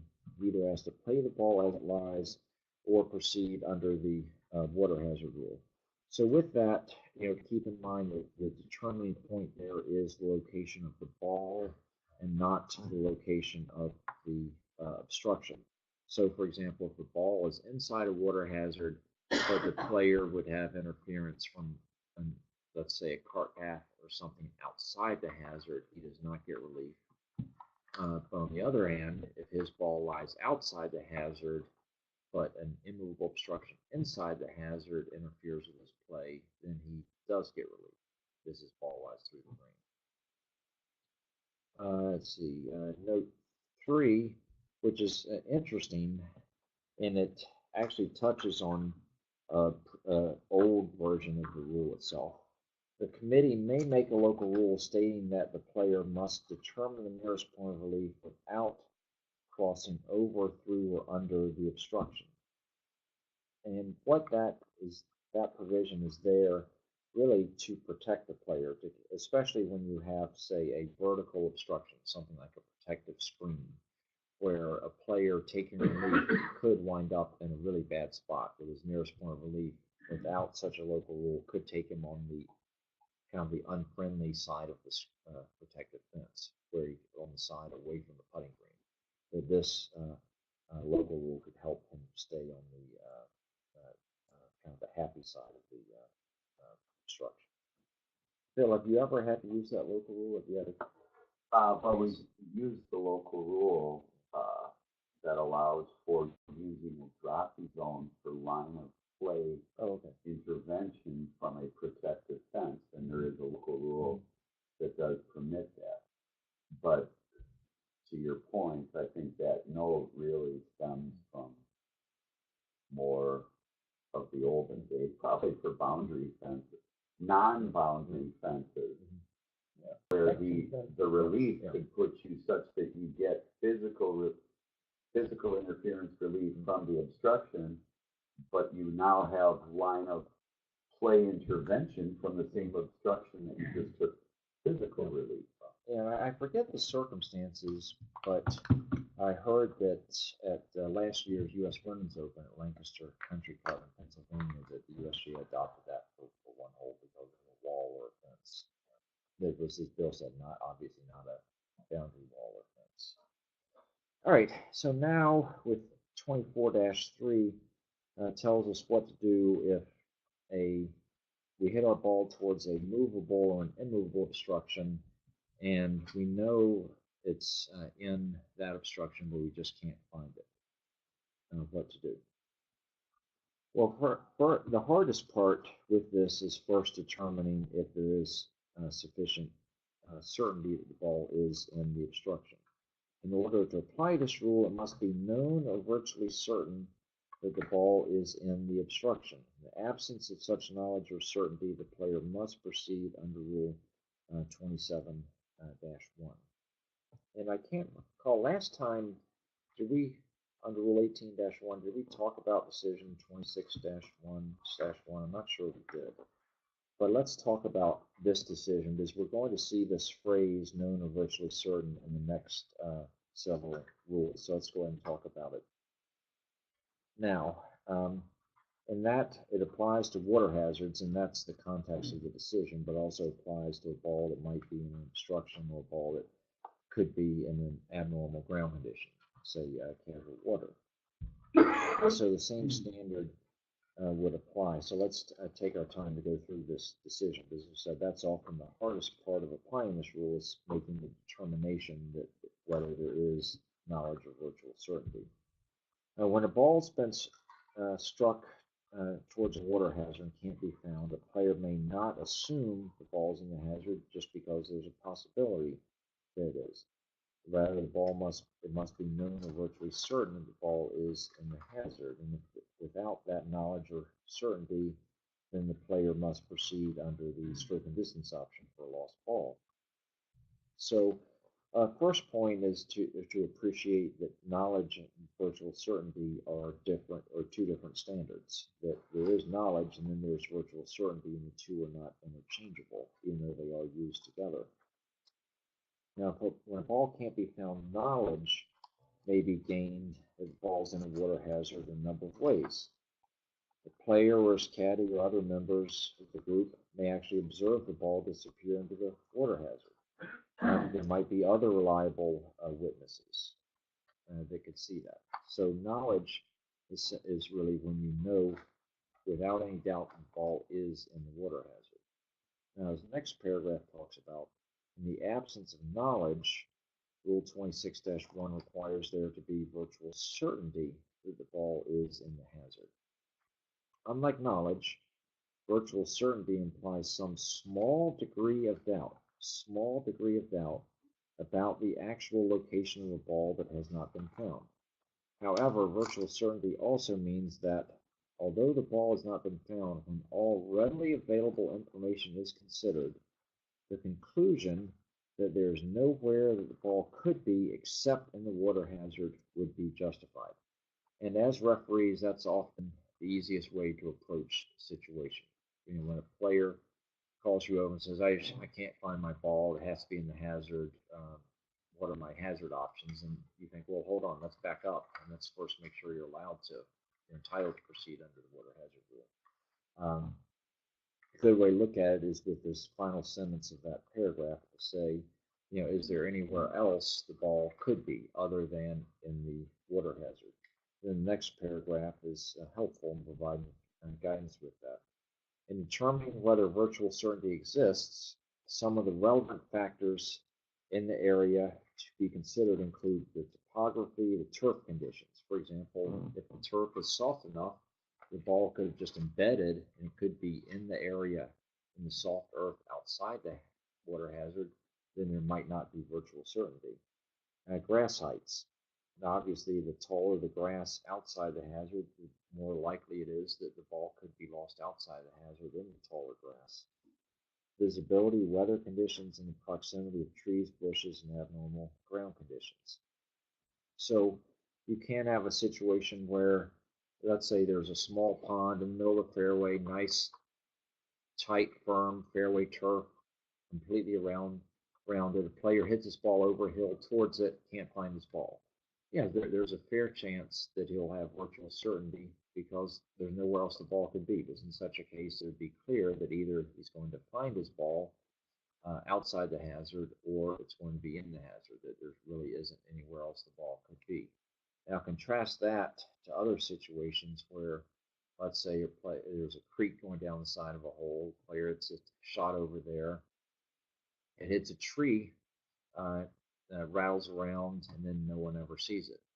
Well, did the ball go into the creek? Did it go into the tall grass outside the creek? Did it go to the out of bounds that's on the opposite side of the creek? In a case like that, there's a fair chance he would not have virtual certainty, meaning he would have to proceed under stroke and distance for a regular lost ball. It would also be difficult to determine where it lies across the margin of the hazard if you think it's in the hazard, right? Yeah, I suppose that's a good question. Could you have a case where you have knowledge or virtual certainty the ball's in the hazard, but have almost no clue as to where the ball last and across the hazard margin? I suppose that's possible, where you could have that. Let's say you could have a case where a ball hits a tree or hits several trees, and the trees are right along the margin of the hazard. So and hits the trees several times. You see it or hear it do that. But then you have a forecading area and say, yep, I saw the ball splash down right there in the pond.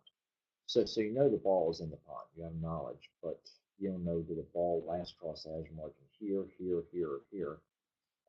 That's where you're just going to have to use the best judgment. But even though that you feel like that's a pretty big guess, you are still entitled to use the water hazard rule because you have knowledge of virtual certainty. So you make a guess as to where it crossed the margin, but you don't invoke 27-1. Correct. That you could still operate under Rule 26 using best judgment based on all available evidence at the time as to where it last crossed the hazard margin. And that, is often with water hazards. I know we're not talking about water hazards now, but one of the toughest things for referees to determine, especially if they weren't there to see the shot. The player, especially if it's a lateral water hazard, will say, "Oh yeah, no, my ball crossed right up here near the green." Fellow competitor might say, "Look, there's absolutely no way it did. But in order for the ball to have done so, it must have taken a right angle turn at the very end." And that can be tough. And if you didn't see the shot, how you rule can be challenging. So the same concept applies to obstruction. So if a player, say, hits his ball towards let's say a restroom out on the golf course, the player can't find his ball, and he's trying to say, well, my ball's clearly in the restroom. Does he get free relief on Rule 24-3? The first point is determining whether there's knowledge or virtual certainty the ball is in the restroom. And the player, and a good way to look at it is to say, well, if you don't have knowledge that it's in it, say, well, is there anywhere the ball could be other than in the restroom? So if there's tall grass around it and so forth, that'll take away from the virtual certainty. All right, so Now, once that determination has been made that there is knowledge or virtual certainty, this is how the player will go about taking lead, depending on the type of obstruction. If it's a movable obstruction, and that can happen, and often you'll think, well, if it's a movable obstruction, it should be small enough that you should be able to find the ball. And you think that, but sometimes that's not the case, such as a big trash bag or trash receptacle that might have just a lot of mess in it, and it might not be possible quickly to find that ball. So it's known or virtually certain the ball that it hasn't been found. And it's interesting. We'll note that in this is not talking about a ball that's lost in a movable obstruction. It talks about a ball that hasn't been found. The reason for that is it wants to make it clear that you don't have to wait 5 minutes. You don't have to search for 5 minutes in order to apply this rule. That you could, for example, after 3 minutes, say, look, I haven't found my ball, but I know it's in here, or there's virtual certainty, so I can proceed as follows. Let's see, if he elects to do so, he must remove the obstruction and through the green or in the hazard, drop a ball, or on the putting green, place a ball as near as possible to the spot under the place where the ball last crossed the outermost limits of the movable obstruction, but not near the hole. So let's say the ball is lost in a trash can. That almost think of an aerial view of the trash can and say, okay, where did the ball last cross the edge of the trash can? And then you essentially almost imagine that the ball lies there on the edge of the trash can, and then proceed as you ordinarily would under Rule 24-1B. So you remove the trash can, and then through the green or in a hazard, drop a ball. And you're allowed to substitute balls because we know you haven't found the original. Drop a ball as near as possible to that spot. Now, pretty unusual for that to happen with a movable obstruction. And still, with an immovable obstruction, quite unusual, but certainly more common than with a movable obstruction. Player may take the lead if he elects to do so. The spot where the ball last crossed the outermost limits of the obstruction must be determined, and for the purpose of applying this rule, the ball is deemed to lie at this spot, and the player must proceed as follows. So really, it's straightforward. And again, imagine an aerial view if the ball entered, say, this restroom building, and there's knowledge or virtual certainty the ball is in it. Imagine an aerial view, say, okay, where the ball last crossed the outermost limits. Say it could be the door, or it could be, if there's an overhang that extends beyond the door, be the edge of the overhang. Then really just imagine that the ball lies at that spot, and then take relief as if you found the ball. So through the green, just take standard relief. In the bunker, take normal relief. The tricky part is in a water hazard. If the ball last crossed the outermost limits at a spot in the water hazard, the player is not entitled to relief without penalty. He must proceed with a penalty stroke under the water hazard rule. And that makes sense because when applying this rule, you do what? You pretend the ball lies at the entrance to the obstruction. And if that is in the water hazard, then you don't get relief if the ball lay at that spot. So you don't get relief in this case. But there can be some variations of that seem a little odd. And let's go through two versions of it. Let's say that you have a culvert that runs from under the fairway, empties out into a water hazard. Player hits his ball, comes to rest inside the water hazard next to the culvert, and he finds the ball. Is he entitled to free relief? Answer is no, because his ball lies in a water hazard. Now, player hits the ball, goes into the culvert, but then it goes, let's say, 10 feet into it. So now the player can look in there and he sees it. And now directly above him is, let's say, the rough through the green, because now his ball is so far into the culvert that he's no longer in the water hazard. And in that case, is he entitled to relief? Answer is yes, because he's found his ball lies through the green, and he'll take relief by going straight up. So that's just Rule 24-2B. Now, combine the two situations where player hits a ball, enters the culvert in the water hazard, but it goes so far into the culvert, let's say it might go 10, 20, 30 yards, that the player can't find it. But it's absolutely clear, and it's in a part of the culvert that lies through the green, that's beyond the hazard margin. What's the ruling in that case? No, that's right. In that case, he hasn't found the ball, so by default, his reference point is where the ball entered the culvert, which is in a water hazard. So there is kind of an interesting little twist where that player is not entitled to relief without penalty because that reference point is in the water hazard, even though we know his ball lies through the green. So that could be a tough one to accept, but that would be the answer. Same thing is true if the entrance to the culvert is through the ground. Oh, John, yeah, that's a good point. That while that result seems a little severe, and you could say cruel in this case, or even not appropriate, there could be a converse where let's say the entrance to the culvert is through the green, player hits it into the culvert, he can't find it, but it's absolutely clear that it's in the part of the culvert that's in the water hazard. Is that what you're saying?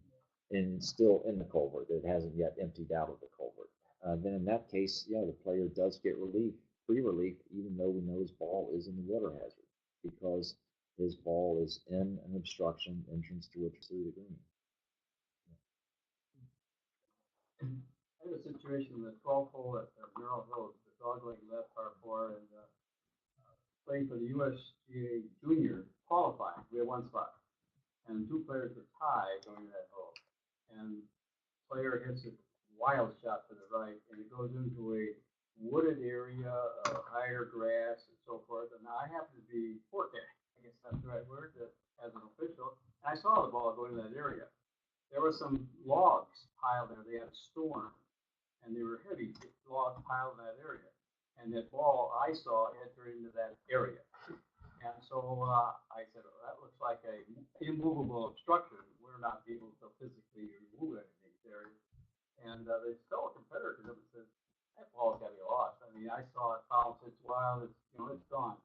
I said, no, I saw it go in this area. Well, look, it just happened to be there was a hole in there, probably a burrowing animal hole of some type, and there was a ball laying on it. We couldn't identify the ball, but it was a ball that went into that area. So I ruled that it was a immovable obstruction, and therefore he should be entitled to relief. And the fellow player really objected to that ruling, but stood because I made it. And and Billy Hang went on to become the finalist in the USGA Junior Championship, and he qualified by that one stroke. But that was a judgment on my part. No, and that can be tough, and you're fortunate, Gene, that you were there to see with your own eyes the shot. Because imagine a case where, say, you weren't there, maybe there was a poor caddy, maybe there wasn't, and you're called to the scene later. Player says this, fellow competitor says that, and sometimes fellow competitor will often say, "Look, I didn't see anything. I don't want to get involved." Or maybe there'll be a poor caddy who'll say this, and you have to say, weigh all the evidence and indicate which way it points. It can be tough. All right, penalty for breach of this rule. So after this long rule, 2.5 pages, this applies to all 3 sections. How could a player incur the general penalty under this rule? Well, there are lots of ways. For example, under 24-2, if the player drops and plays 2 club links from his nearest point of relief instead of 1, so playing from the wrong place, or under 24-1B, if a player makes a mistake, instead of dropping immediately underneath where his ball lay on the obstruction, he drops a club length away. That'd be playing from the wrong place. If the player substitutes balls when not allowed to, so a player taking lead from a cart path drops a different ball instead of dropping the original ball as that rule requires. Or if the player just does not get the procedure right. So for example, in 24-1B, instead of dropping the ball, he places the ball. He would incur loss of hold or 2-stroke penalty. All right, so let's look at a few other decisions under the rule, and then we'll take a break. See, decision 24-1/4 is kind of an interesting rule, not necessarily from a Rule 24 perspective, but more from a Rule 18 perspective. During removal of a movable obstruction, may a player hold his ball to prevent it from moving, say a ball against a bunker rig? Answer is no, that such a procedure would be a breach of Rule 18-2. And I mention that just because with Rule 18, we get so focused on the ball moving that especially with 18-2, we should keep in mind that that rule also has the prohibition against purposely touching a ball. Purposely touching a ball, even without moving it, is a breach of that rule. Let's see. Question. Yeah. When it comes to a boundary fence, styles or steps are obstructions See, and concrete posts are not, let's see. or Steps. bases that are buried. Yeah, that's one I've got to look at the decision. Steps attached to the boundary fence are an obstruction. So really what we're saying there is that they're not part of the fence. But then concrete bases, I think it depends as to the height of them. If they are at or below ground level, well, it says the base of the fence is part of the fence, and therefore it's not an obstruction. This is a 24/3. If bases are at or below ground level, the boundary line is the inside points of the fence post. But if they're above ground level, if the concrete bases are above ground level, then the committee needs to say, well, do you go from post to post, or you go from base to base? Let's say you totally didn't say anything, Okay. and this situation presented itself. So, has that come up? Are you speaking from experience? No. No. The question is, okay, what if? And it's a reasonable question. What if there's one boundary boundary stake on the course whose base has become raised a little bit, and the committee didn't know that, and this comes up. What do you do? But I guess you do state in your hard card that fence posts, at inside edge of fence post at ground level. Yeah, it's tough. I think it ultimately the committee has to say something, and it's going to be probably unpleasant no matter which way it goes. And yeah, I don't know. I suppose I would lean towards sticking with the posts rather than the bases, but it's just up to each committee to decide, and hopefully each committee won't have that happen. So you're saying the committee could declare that the bases themselves, the inside edge of the bases, would be the margin line. That's what 24/3 says. Yeah, but there's occasionally, for example, especially in residential courses, you'll see all sorts of things along the side where a combination, you might have a very short brick wall and then with an iron fence on top of that. And, there could be a lot going on. You just have to clarify, okay, is it the inside face of the wall or is it the fence? What does it? So if you have a number of concrete bases that are raised, you could well say it's by the nearest inside point of the concrete base that determines out of bounds. If someone asked that, like what West End Country Club has a stone wall that runs down the right side of the hole, and they do put white stakes on the inside edge of the wall. So we've always used, if you took the white stakes out and you said the wall itself is out of bounds, there's no fence post. What would you say? The wall itself is out of bounds. What's interesting with the wall, with the boundary wall, is that the definition of out of bounds is completely silent on boundary walls. But it says, okay, if you have a fence post or a stake, this is what defines out of bounds. But it doesn't say for a boundary wall what defines out of bounds. That's a case where the committee needs to say, is it the inside face of the wall or the outside face of the wall that defines out of bounds? And either way is fine. It's just for the committee to say. And that's the irregular, you have it goes, But they have white now, stakes. when I first went out there, they didn't have white stakes, and we didn't white line it. We used the rocks as they found it, and they were so irregular. You could have a ball that was touching it or on that, it would be out of bounds, and one that was inside, that was not out of bounds. Yeah, it could be, if you have an irregular boundary wall without, there are a couple ways to do either one, add stakes, or two, and that might be a case where for simplicity, you might say that the outside face defines out of bounds. In other words, saying that a ball isn't out of bounds until it's completely beyond the wall.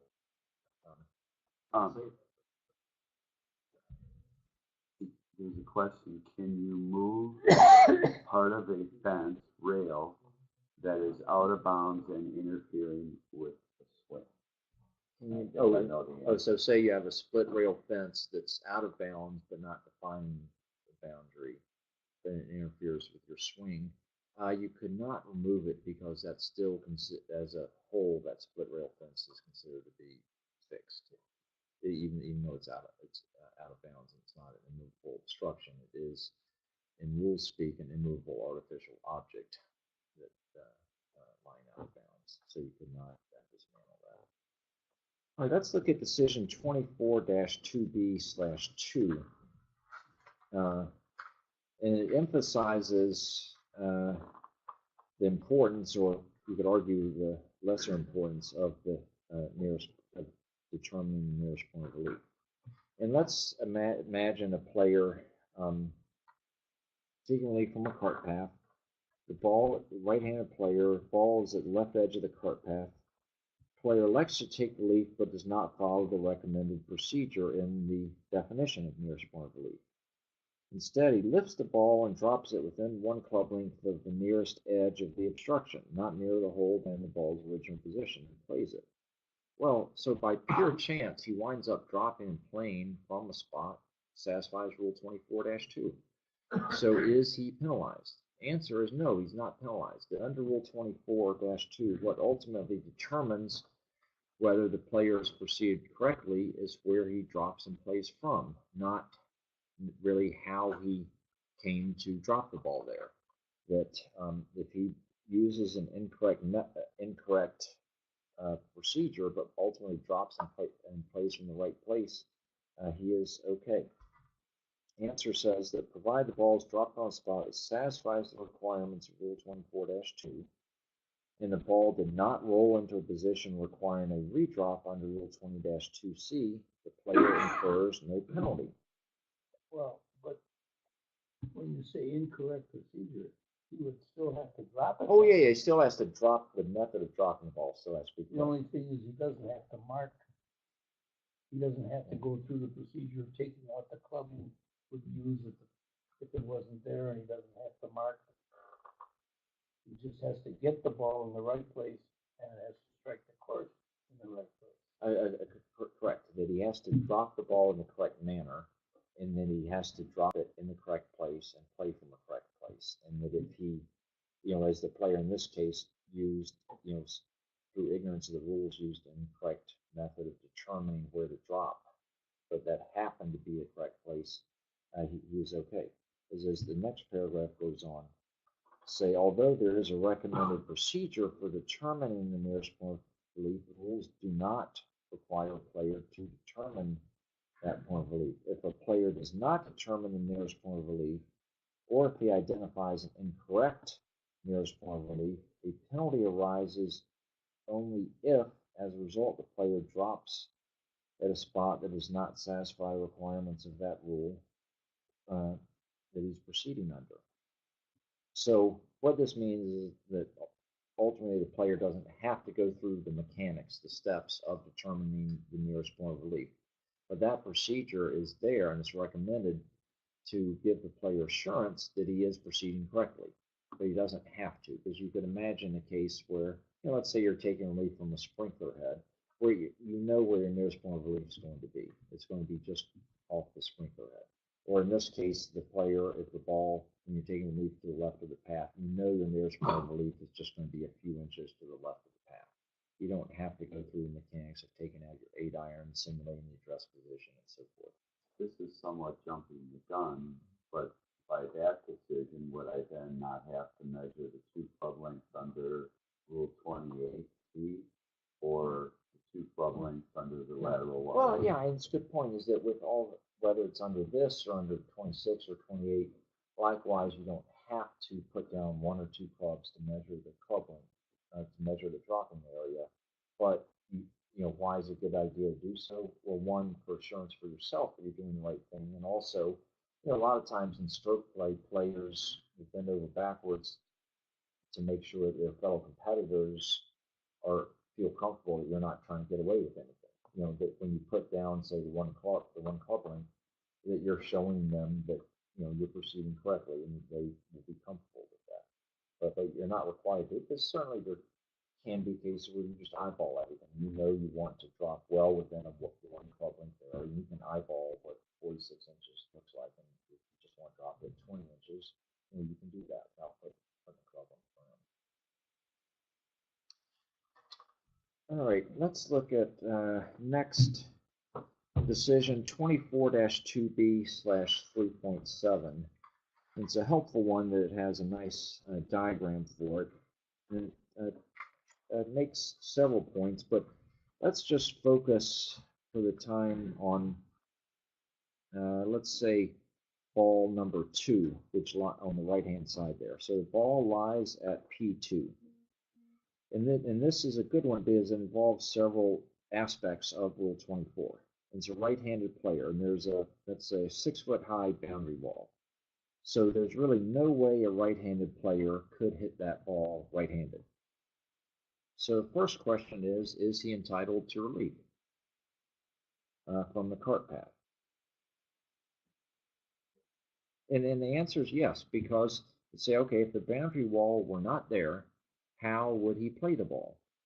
The answer is he would play it with a left-hand stroke, and for left-hand stroke, he would be standing on the cart path. So left-hand stroke, while abnormal, is necessary given the circumstances. So he could take relief and then again, I'm changing the facts of the situation a bit. This is if the ball lies at P2, not B2, but if the ball originally lies at P2, then the player could take relief. And how would he take relief? He'd take relief for the left-hand stroke, which would likely take him to the top part of the diagram, wouldn't it? Because there's probably, doesn't look like there's going to be enough room between the cart path and the boundary wall for him to take complete relief for a left-handed stroke.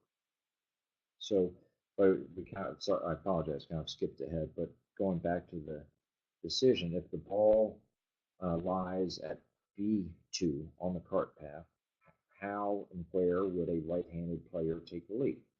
Well, he would go to point P2, even though it's impossible for him to play a right-handed stroke from point P2. Because the key is that at B2 on the path, he could play right-hand stroke. So he'd say, okay, I'd hit a 7, if the cart path weren't here, I would hit a 7-iron from B2 directly towards the green. So he would basically freeze that address position for the 7-iron and move it down the page towards the boundary wall until he clears the path, which would be at point P2, and that would be his nearest point of relief, and he would drop there. So then at that point, he has relief for a right-hand stroke, even though he can't make a right-hand stroke. But then the player could then take relief for a left-hand stroke, and that's where he could then ultimately get to the other side of the path. In a situation like that, a short shot, he's got a 50-yard shot left, and he goes in there and he has, so he's going to take a normal shot would be probably a wedge or something like that, just to pop it out there. But he looks at the situation, and there is a boundary offense like that, and so he takes out a 2-iron, which is a much longer club or different or width, and now he has a longer at this position, so now he touches that boundary. So his opponent says, well, you're not going to, that's not your normal club.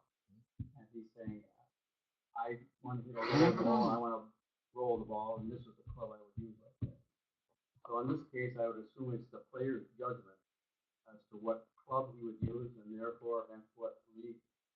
Yeah, it is the player's judgment as to which club he'll use to determine the nearest point of relief. But if he uses a club that's clearly unreasonable in the circumstances, he runs the risk of identifying an incorrect nearest point of relief.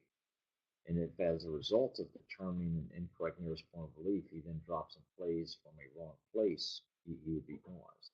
The question is reasonable. Who makes that decision? Well, ultimately, the committee would decide whether it's reasonable.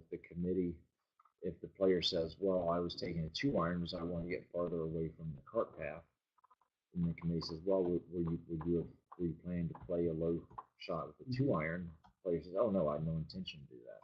Then that's clear that I think he would have to convince the committee that if the path weren't there, that he would have hit a 2-iron. And for example, if there's not a tree in the way, say, well, why would you try to hit a 2-iron from there when you're 100 yards away?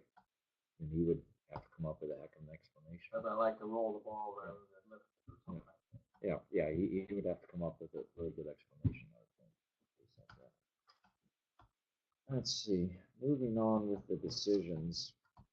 Now, decision 24-2B/9.5, page 376, is one that doesn't come up that often, but when it does come up, it's useful to know this because there's a lot going on. It's a helpful decision because there is a diagram. And that is, the ball originally lies at point X on the cart path. So the player says, okay, from there, I would hit a 9-iron to the putting green. So with that in mind, he determines his nearest point of relief would be at point A, and he drops the ball at point A within that 1 club length area. Then the ball comes to rest at point C, less than 2 club lengths from where it first struck the part of the course when dropped. So then at point C, he says, okay, if I'm going to play directly towards the green with a 9-iron, I don't have interference from the cart path, but now because this tree is in my way, I can't play towards the putting green. So the only thing I would do is to try to punch out towards the fairway, say towards point E. And then when pitching out sideways, he realizes, gee, my right foot is on the cart path. So the first question is the player required to take relief from the path, or does he have the option of taking relief from the path? And the answer is that, believe it or not, he actually has an option. And what determines that is that he has taken complete relief for the originally intended stroke, for a 9-iron played toward the putting green. So that if you were to simulate the address position for 9-iron played toward the putting green at point C, he would not have interference from the cart path. So therefore, Rule 20-2C does not require him to redrop the ball. So he's satisfied Rule 24, and he has what we just call a new situation. So he could either play the ball as it lies, or he could then take relief starting from point C for a sideways stroke to the fairway.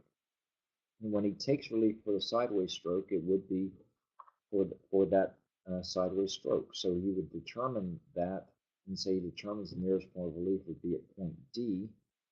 Then if he drops at D, it lands inside that shaded area, but then comes to rest at point E, less than 2 club lengths away from where it landed. That's a valid drop, and if at point E he can then play towards the putting green, then so be it. He can do that with any club. So the key point of this decision is just emphasizing that what determines whether the player is taking relief is the originally intended stroke in terms of the original club, swing, and direction of play. With that, let's see here. And that was it for the decisions under 24. Any questions on Rule 24 before we take a break? There was one. It was more regarding the 24-1, and that is, it says our course puts its rakes inside of our bunkers, which at times results in a ball resting against a rake near the top of a bunker. Once the rake is removed, the ball moves and rolls more than 2 club lengths and cannot be replaced without depressing it into the sand. What is the correct procedure? Okay, so the ball is against a bunker rake in a bunker, remove the rake, and it's hard to keep the ball at rest when replacing it. Yeah, I think maybe he was referring to our specific example where we were talking about whether or not you have to mark a ball and a ball roll. Yeah, yeah. In that case, there can be a couple of variations, and in the extreme version is in decision 20-3D/2 when this actually occurs at the back corner of the bunker, and it's impossible for the player to place the ball in the bunker without going near the hole. And that decision tells us what to do, but that's a pretty unusual one, fortunately. But let's say in a case where the player's ball is against the bunker rake, and let's say he has marked the position of the ball. He removes the bunker rake, and then the ball moves. Then when he goes back to replace the ball, because of say the firmness of the sand and or the slope, the ball won't come to rest on that spot. Well, then we'd have just a Rule 20-3D situation where twice the player will try to place the ball on the original spot. Then after that, he'll start to look for the nearest spot that's in the bunker, not near the hole, where it can be placed at rest. He might have to, he'll probably work his way down the slope a bit to a less steep part or with softer sand and ultimately be able to place the ball there. It could be 3 inches away, it could be 3 feet away, just depending on the circumstances. And if the location cannot be found because of the situation of where this occurred, he is in the actual extremely farthest part of the bunker. Yeah, and if that occurs, then that's where that decision 20-3D/2 tells him what to do. Which is under 1-4, declare it unplayable and proceed with Yeah, it provides not necessarily unplayable, but saying with a penalty stroke, he can drop outside the bunker. It happens more than you think. There's another question. Does it matter if the fence is owned by the course or a neighboring property? And if the fence itself defines out of bounds, it doesn't really matter who owns it. Oh, in terms of whether it can be dismantled or? Well, you know, one thing, in CC's question, if the fence was not the object defining out of bounds, Okay. let's say there were stakes, and, you know, number 2 at Maple Bluff, they have stakes inside the fence. Okay. So you could argue that the fence is not the object that defines the out of bounds. Well, if you could move a railing of a fence that did not define the out of bounds, but that was out of bounds, would decision 24-2/3 or whatever it was,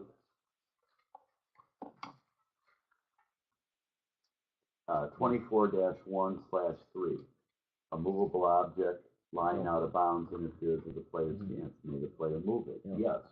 Rule 24-1 applies. Yeah, so the question is, there's a split rail fence, and the fence does not define out of bounds, but the fence lies out of bounds. And let's say one of the railings interferes with the player's backswing. Could the player remove that railing?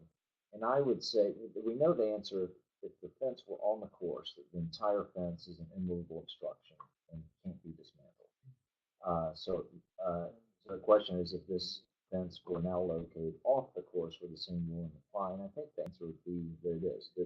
While it's no longer an immovable obstruction, I think the rules would say, well, it is an immovable artificial object, and it can't be dismantled. And that if you then go to Rule 13-2, which prohibits moving, bending, or breaking anything fixed. So I think, fixed, it would be, we'd say that's fixed, even though it's not an immovable obstruction and it doesn't define out of bounds, it's still considered to be fixed. So that parenthetical expression are just examples, and it's not intended to be a finite list of fixed objects. That same hole at Maple Bluff on 2, years ago, the club had a ruling saying that the road, edge of the road is the out of bounds, before they had stakes or white lines or anything like that.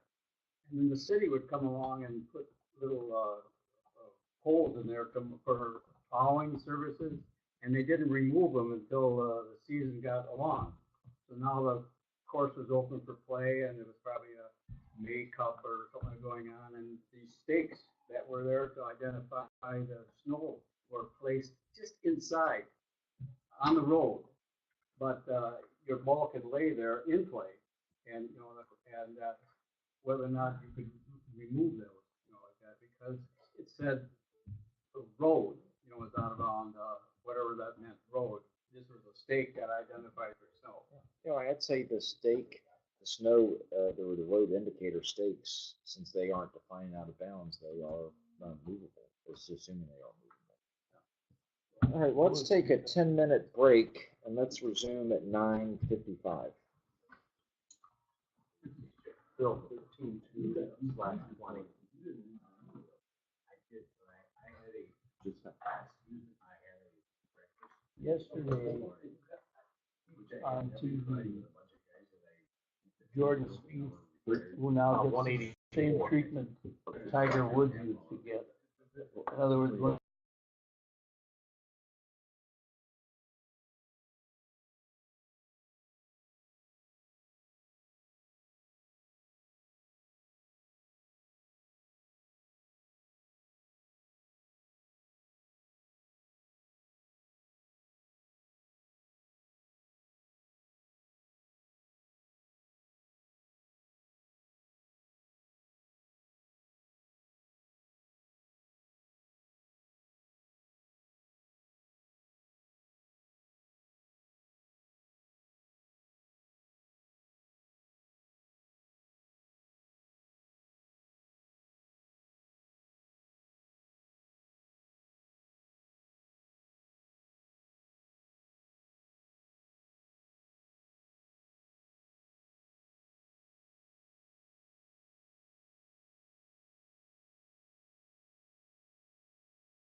It's taking a.